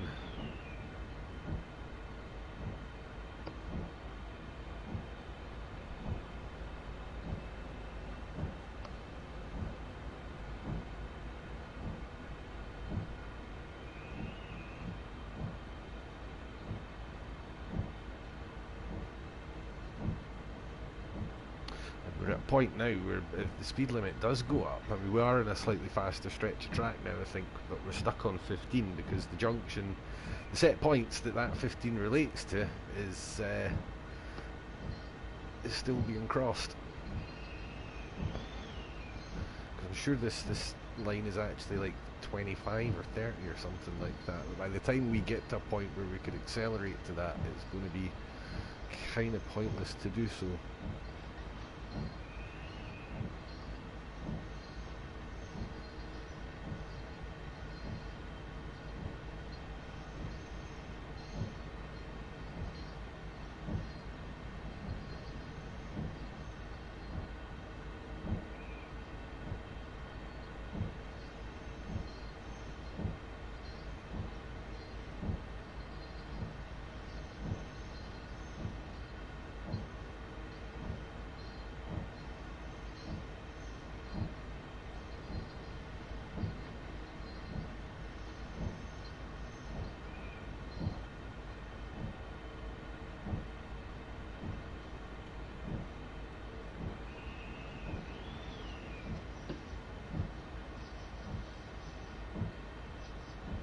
Should be okay to let the brake out and just free roll for a bit.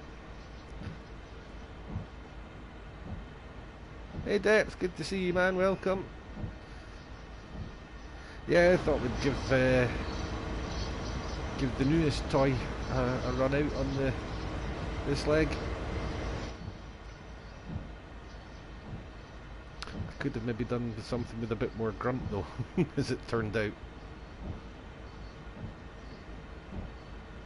We spent a few miles of the twisty bit going a fair bit faster than probably should have been.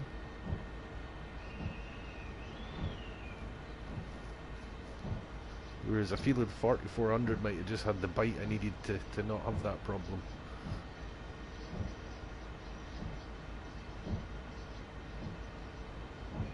It was fun though. But fear ye not, we're off to Canada next. We're not quite done here.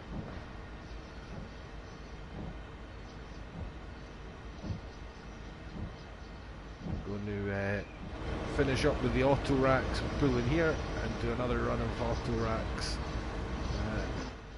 at the Oakville subdivision. That's the name of the stream, the Sea Civic Duty, because this train coming from Toledo is likely to be coming from the big Honda factory there, where they make the Civic. And where else do Honda just happen to manufacture Civics? Give you a hint, it's in Canada.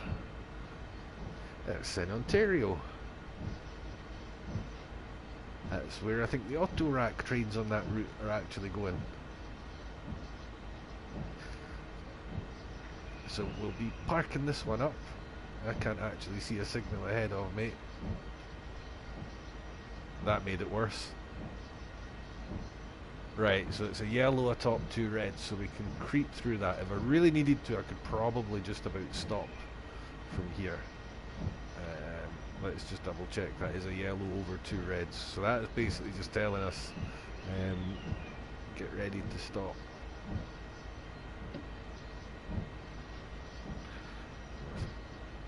Our actual stopping point, I mean, I think the next signal's like 1.5 miles or something. There you go, 1.6. And we just need to make sure that the bit we're sitting on goes over that stopping point. Anything after that and it's a direct hit.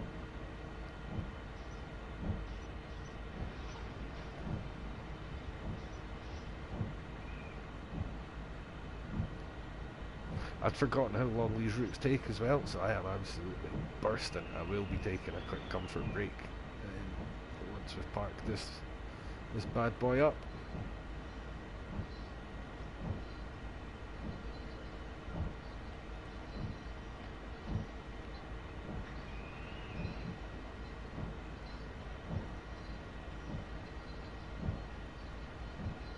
Going that slowly that I don't need to really entertain the brakes until right down at the end.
Alright, that's us.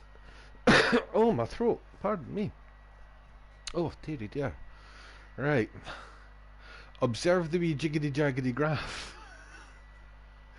And it looks like that because of that shockwave that I kept talking about constantly going up and down the train, constantly changing our velocity. So even though you're generally on an upward or a downward curve, it's bouncing back and forward non-stop, and you end up with these incredible looking wee graphs at the end as well.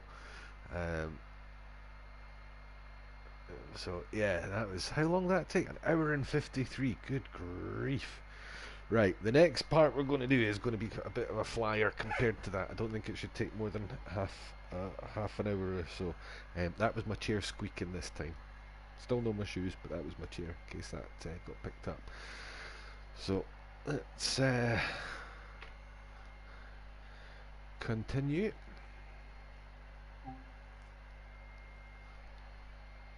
And we'll take ourselves back to the main menu, and for the the last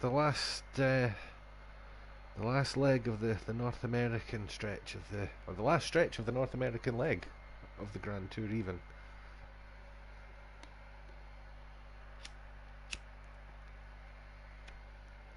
I should at least write some notes, eh?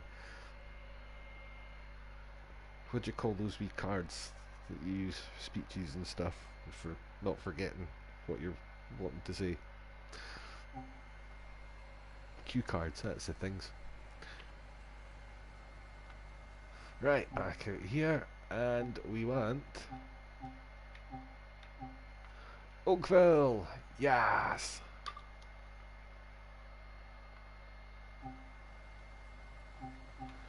And we want to explore.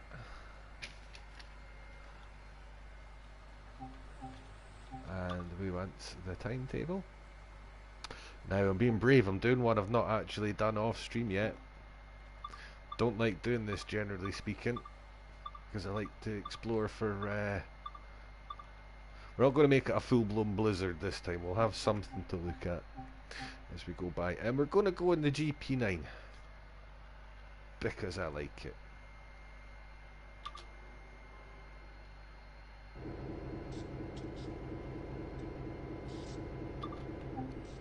Also, the horn craps out less often in my experience on this. Not never, but less often. I've said that, it's going to stop working this time. So we want E23121-03 Aldershot to Oakville. So, empty Autoracks returning to the Oakville manufacturing plant. However, these empty Autoracks are very likely again going to be... This is the Honda Civic factory, I think, that these are going to. So, let's just fire this up.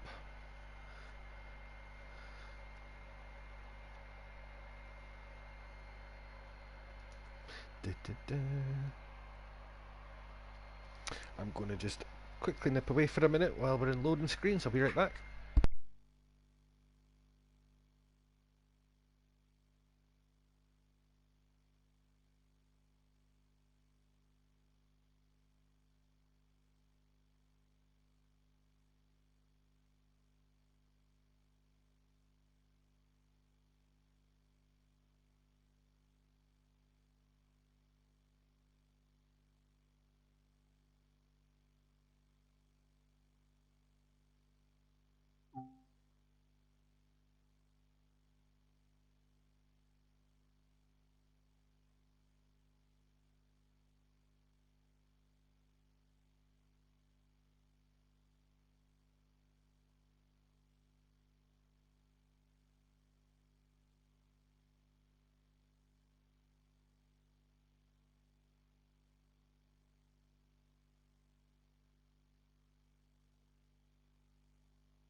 Okay, that's me back. Sorry about that, folks. And where are we? Okay, so Autoracks, Aldershot to Oakville. This is just the last sort of stage of a run of empty Autoracks coming back from wherever they've been taking their Honda Civics to. And as you can see, this is only 1,000 tonner, thereabouts. So it is empty. It will handle differently to the 4 and a bit thousand ton loaded one that we've just been in, and crucially, I do not remember there being any really severe slopes or gradients on the stretch of the line, so it'll be fairly quick. It'll be, I hope, fairly straightforward. As I said, I'm always a bit wary doing these things for the first time on a stream, but I think I did most of these back in the day anyway, and I don't remember coming across any major problems with this route. So we're just going to fire in. The one thing I'm going to do differently is, in fact, no, we'll do it on foot. Never mind me. So we'll just make sure our generator's on. See if I can remember where all the buttons are. Ditch lights, we'll turn them on. Step lights are already on. The gauge lights are around here somewhere, aren't they? There we go. Don't need the cab light. We do want to put the number lights on, and we want to make sure that's set. So we are controlling with a unit coupled at the long hood end.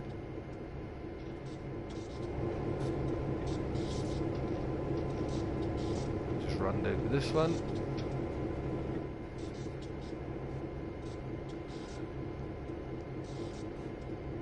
And this is controlled from another unit coupled at either end. I don't think this is absolutely essential to turn these off, but I do it anyway. And just check that switch is in the trail 6 position, that's right. If you've got a keyboard and there's only 2 locos attached, you can control plus back and forward between the cabs. It will save you about a minute of faffing around. I can never remember where the safety devices, warning device, that's fine. Alerter control. The safety devices, I'm never actually certain what they do. They're not an active, like, pay attention system, so I tend to leave it off because all I know is that it sometimes just buggers the brakes up. Other than that, and if you couple up to something too hard, it cuts everything out and you just have to reset it. I'm not honestly sure what it is or how it works, so I tend not to lose too much sleep over it. So the front headlights, put them fully up. These light things down here don't actually get used anymore, so I tend not to touch them. Cut out to freight, and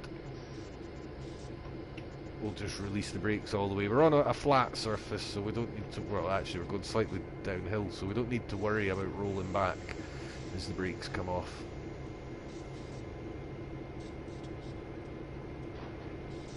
We've got the alerter on, and what we'll do now we'll turn the safety device on, because sometimes I find that it seems to get stuck up. That thing comes on and stays on if you've got it turned on before you do the brake cutout,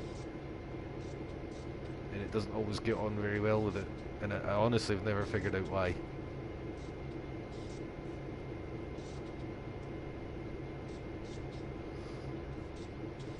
So we just have to wait a moment for the brakes to fully charge.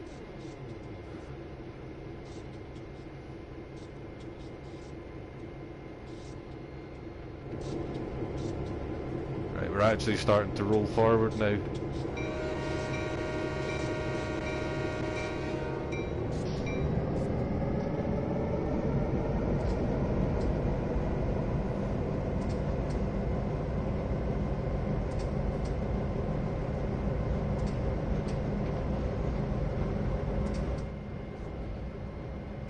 I remember reading up on those lights, those red, green and white lights on the front of the cab, and it turns out they're not just used as like white ones for the front and red ones if you're at the back.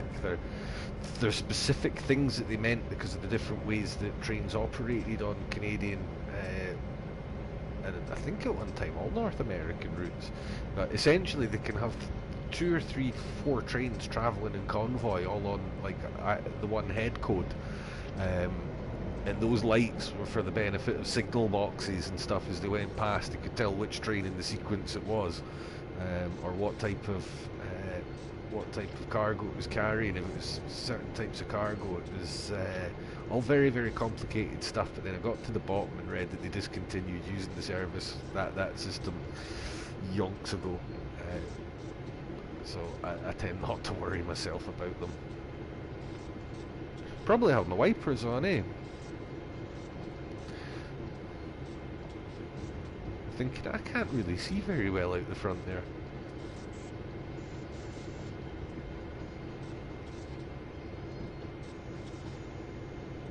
No dynamics on this either. You've only got the straight brake and the air brake.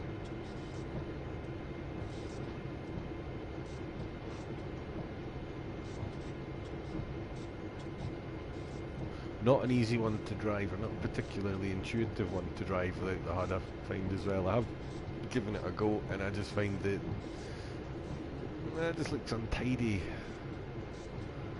The way you've got to have your screen angle, not untidy, but I just feel having the most of the viewing thing just squeezed off into this one. I don't know. I like looking straight ahead. It's weird. I know that they actually have to sit slightly at an angle to be able to see everything. That doesn't mean that I find it particularly. Although it is useful sometimes being able to see that wee plusy minusy thing. It tells you that's sort of your acceleration, and I can't remember exactly what the figure represents. Can give you an idea of what your loss or gain is. Basically, the higher the number, plus or minus, the faster you're accelerating or braking.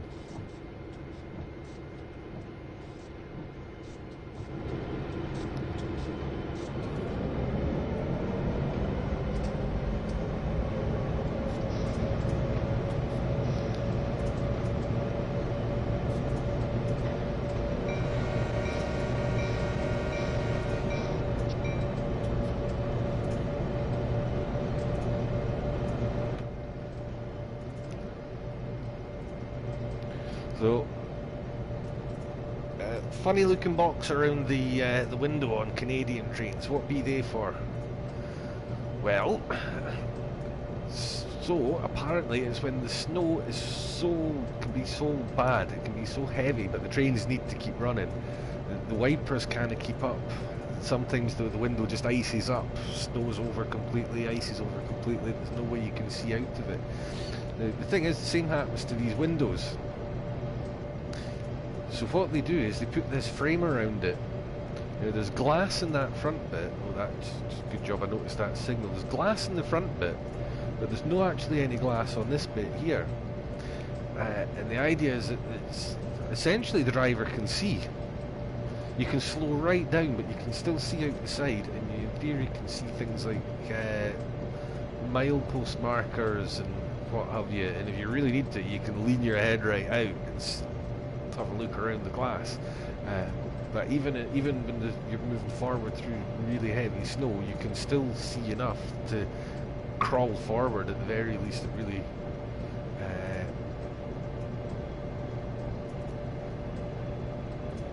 it's essentially it's a visibility thing, and you can leap right out of it beyond the extent of it to see what's coming up ahead. It's essentially so they can keep running their trains in the worst of their weather.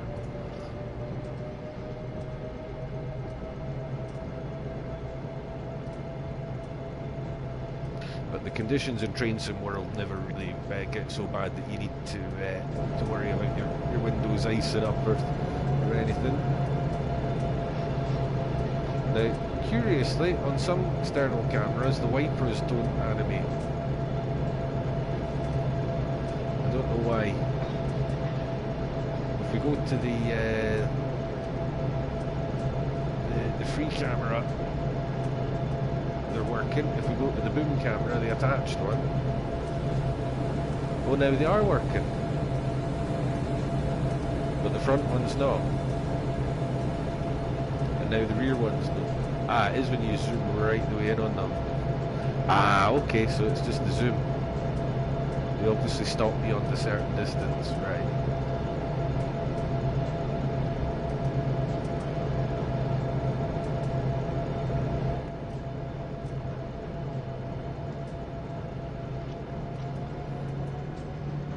Probably actually pick the power up a wee bit.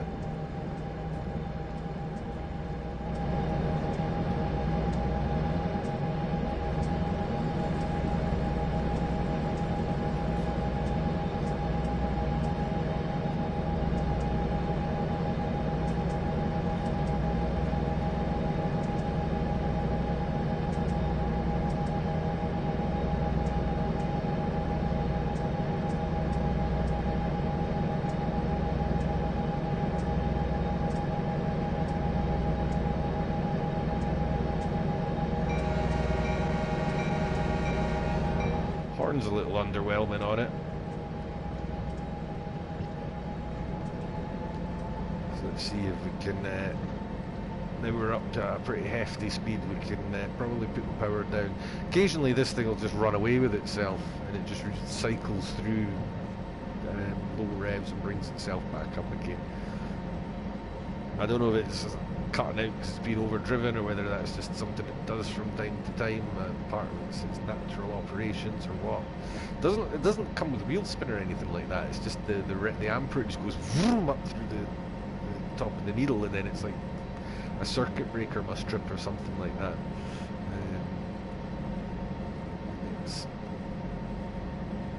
It doesn't seem to make any difference how quickly it recovers, whether you close the power and reapply it yourself or just leave it. So if it happens, I wouldn't worry too much about it. Probably really, really bad if it happens in real life, and I suspect it means you've overdriven the thing.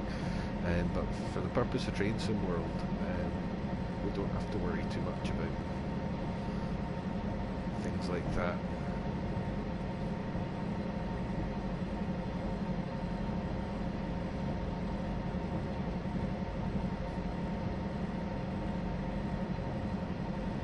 So there's the alerter lighting up first of all. It'll do that for a few seconds and then it'll do that.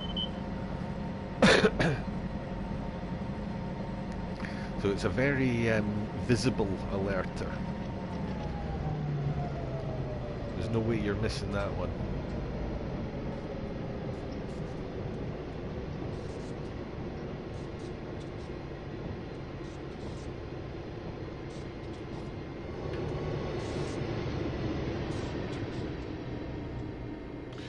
Should have done this a bit further down, but I'm gonna. I don't know how long the train is. I didn't check. I don't know if it's like a full 0.9 miles long, but we'll visually check the next signal, and we'll have ourselves right. That's a green.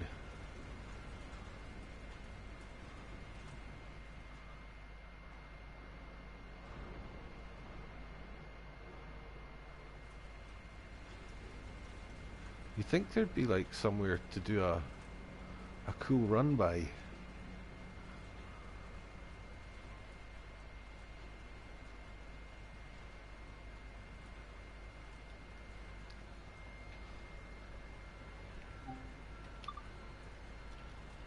Right, that's another way if you're faffing about with cameras. Always keep an eye on the thing for the alerter light coming on, by the way, because you won't always get the audio from every train out here. Still can't hear ourselves. If you're playing about with external cameras, you can always fall back on some routes of just contacting the signal box.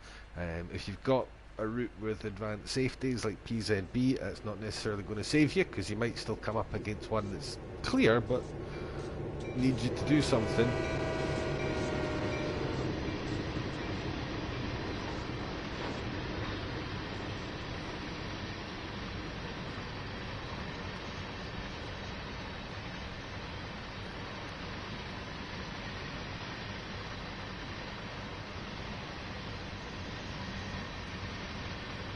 Ah, it's nowhere near as long as the last one was.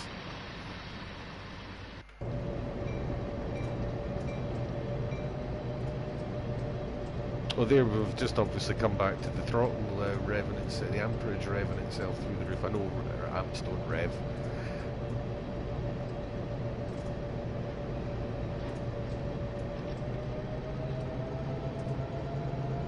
So yeah, this is us leaning out of that window box kind of thing.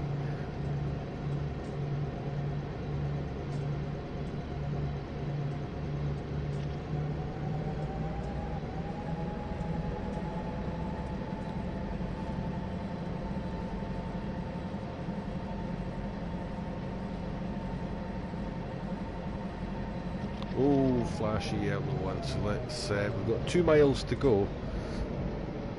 The brakes are really quite effective on these compared to what we've been driving. Combination of shorter, lighter train. To be honest, the brakes always felt really strong on these trains for how big and heavy they're supposed to be. That might be the case with Canadian trains, I don't know. Maybe their brakes are just super awesome. Maybe they, don't know. But yeah, you don't need to start planning your braking manoeuvres like 3 states over the way that we did with the big lad 8 in the last one.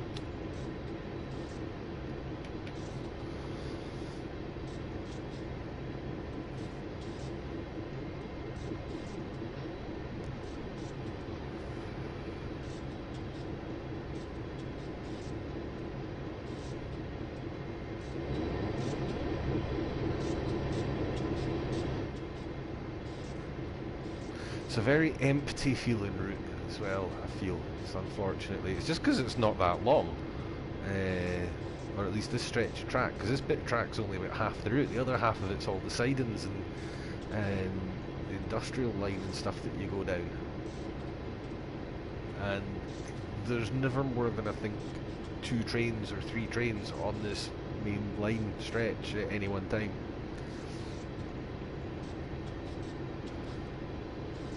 I think that's why I eventually sort of, once I'd finished the bulk of the stuff on it, I never really went back to it. I never felt pulled. Nothing really drew me back in. I think that was the problem. It wasn't what we got for a first play. It was the repeat play value for me was pretty low on this one. It's certainly probably my second least visited since Train Sim World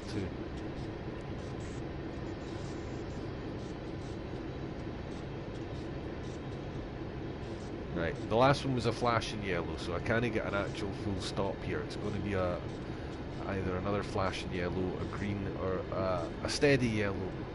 But whatever it is, I'm reasonably certain it's not going to be a stop. I can't even see it, so it's another. It's fixed, so that's telling me to expect a stop, but it is like 1.5 miles down the line.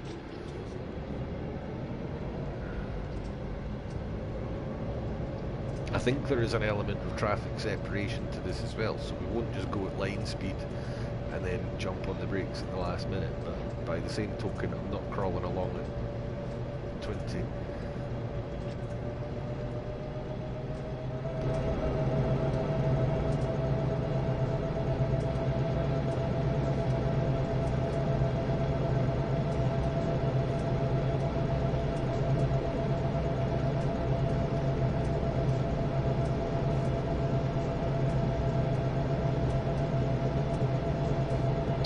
Visual attention to detail I remember really standing out to me on this one, especially when you go off the beaten path and you go up onto some of the wee sidings and you're doing the cutting activities and things. There's quite a lot of sorry, I've put a couple of things on the screen there as well. There's quite a lot of stuff.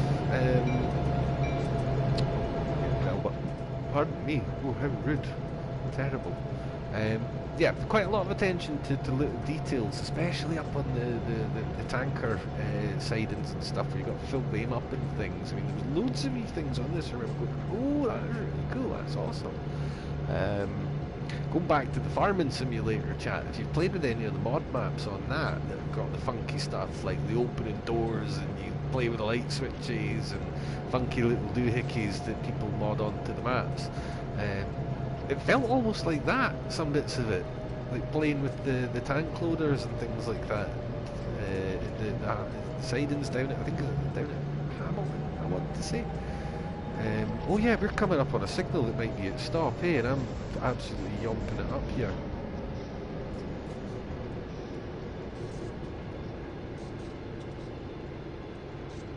You see, that always happens. I start talking, I forget what I'm doing.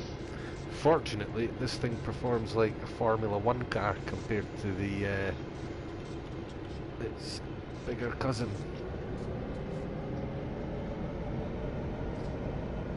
I suspect the difference isn't this huge in real life. I think a lot of it's just down to do with different ways that the two things have been built. So we are going to creep up to this one because we've got no idea what it is, and I'm not going to see it until the very last second.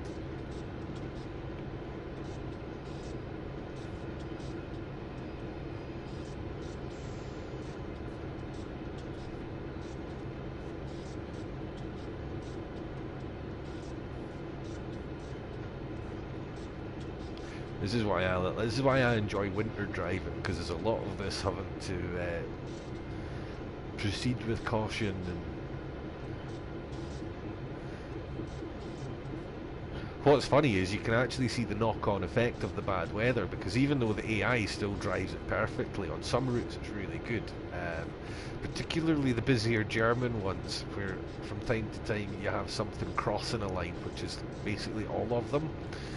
Or where they're dependent on certain junctions and signals being cleared. I can just see green looming out of the mist there, I think. Yep, that's fine. On busier routes with more traffic, when it's heavy weather like this, and you've had to slow down, you can do it on Transpennine as well if you really struggle to get across the hills. But if you can end up being the knock-on effect, causing the jam sort of thing. By the time you get down to the end of the route, you can see the trains building up, and it is like a bad weather day where you can see visibly see the impact that's been had. I did it on Munich. No, I did it on Kolnachen. The freight trains on that route, you can't go fast enough. If you use PZB, you actually cannot go fast enough to avoid causing minor delays anyway. Now, I've checked this. The AI freight trains do go faster than PZB should allow them, so they're not running it. How do I know that? Because I got overtaken by one when I was clipping along at 122 and a bit kilometres an hour in my S-Bahn train on the parallel line, and this freight train just cruised by me like, what the actual?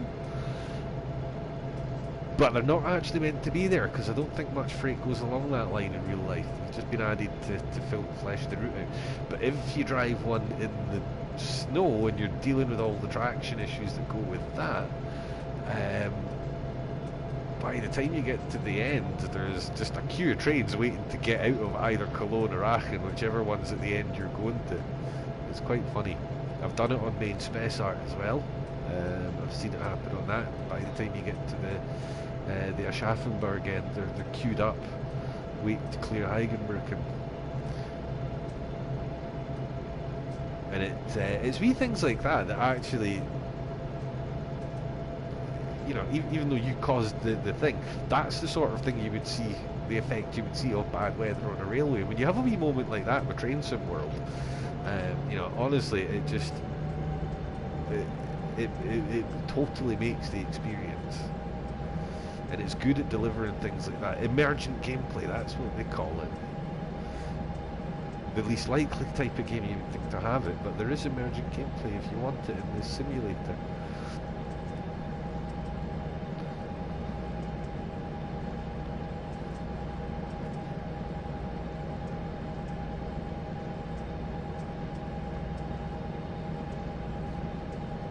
The wipers have stopped.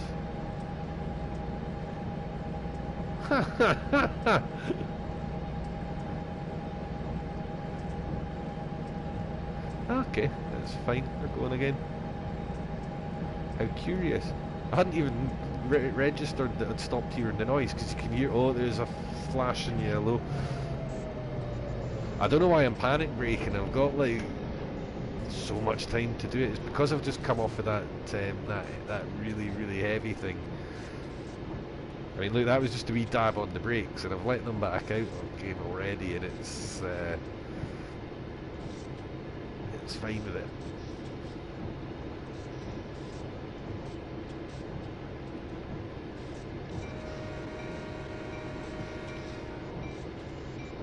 We do have a 30-mile-an-hour zone coming up as well, so you rarely need to give this more than minimum air, either.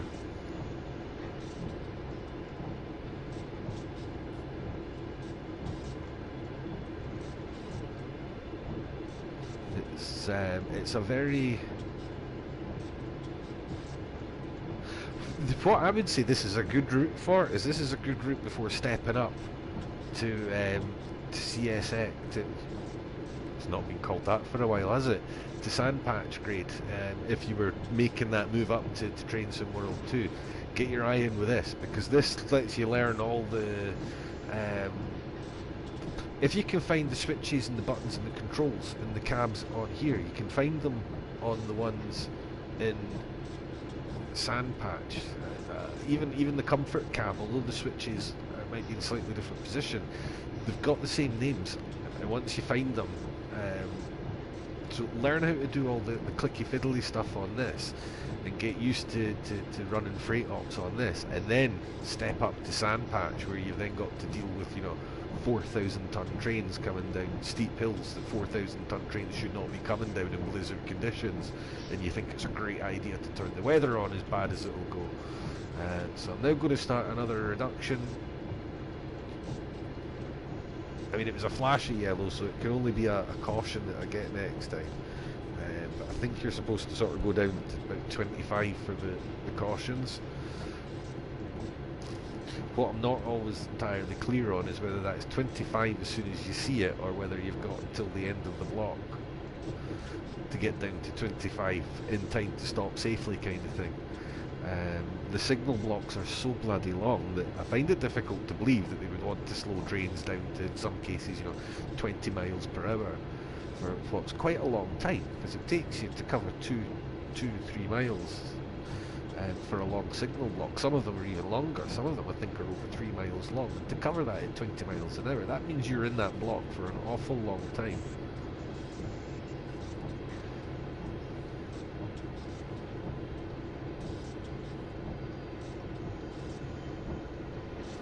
There we go, down to 15, well before we needed to be.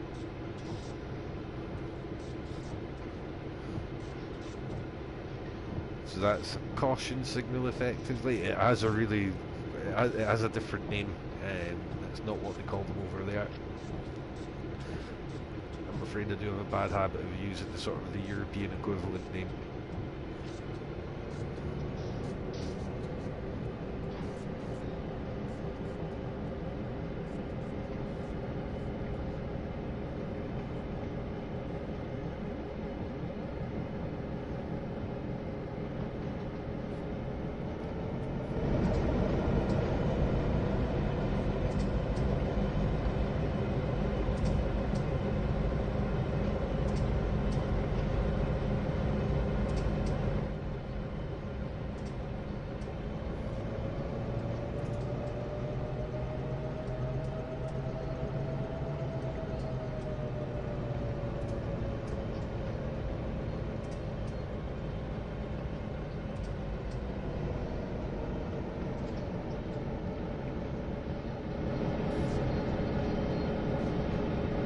I'm not seeing much difference in the conditions between just snow and blizzard, if I'm being honest with you.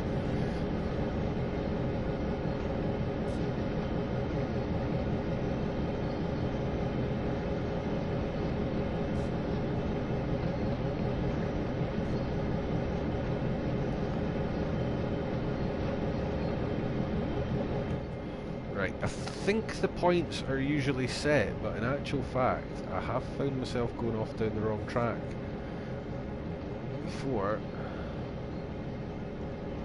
So it is something's worth just doing a quick switch check, because these are manual junctions. And I think the idea is that you stop at a certain point on the entrance. That one's going the right way, and then that goes all the way down there. Cracking. I think the idea is you're supposed to like stop and check in or something like that in reality.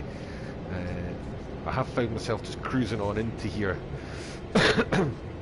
or in one of the sort of side areas on this route, and then realising that the yard counter went down to about 30 and started going up again, and then what the hell, and then realising that I was supposed to actually have changed a switch that I hadn't done anything with.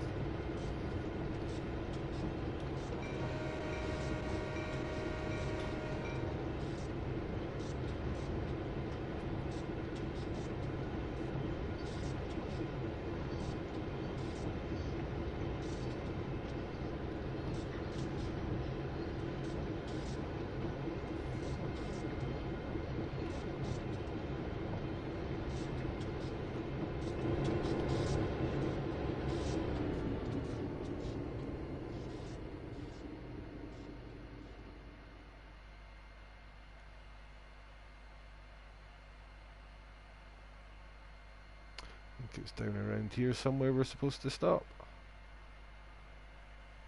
If I draw it up roughly alongside the front, we should be good.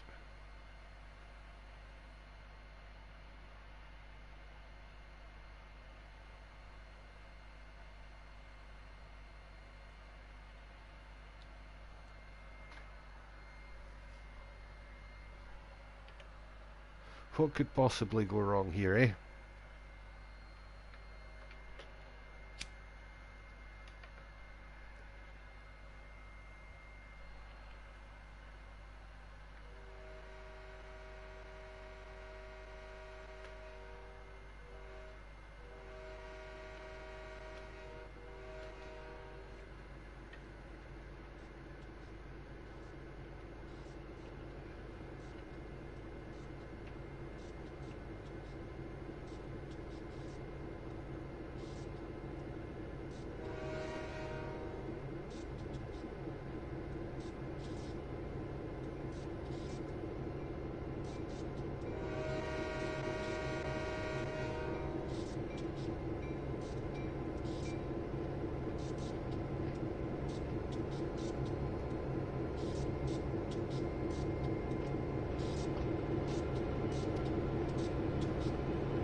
Lovely. So, having finished our day of hauling Civic transports about, that brings the North American leg of the Grand Tour to an end. So that is where I'm going to call this stream tonight, or this afternoon, today, wherever we are at the moment. Next time we will be doing Germany. Not all of it, some of it. The 10 US link being the best I could think of was that we're within a stone's throw of Toronto, and from there you could get a plane to anywhere in Europe. We happen to have Germany and France, and by the time I'm done, hopefully one more British route to do in amongst all this. Still not a release date on the High Speed Southeast as far as I know, although it is Thursday, so I could that's often an announced date, isn't it? I could well come out of this to find something new in the news section. Who knows? I'm away to check. But there will be more of this coming fairly soon, because I want to get all the routes done before High Speed comes out, and I've got a funny feeling it's probably going to be in a fortnight's time. Could be wrong, it's been known before, that's just my prediction, but that's where I'm going to call this one. Good place to end it.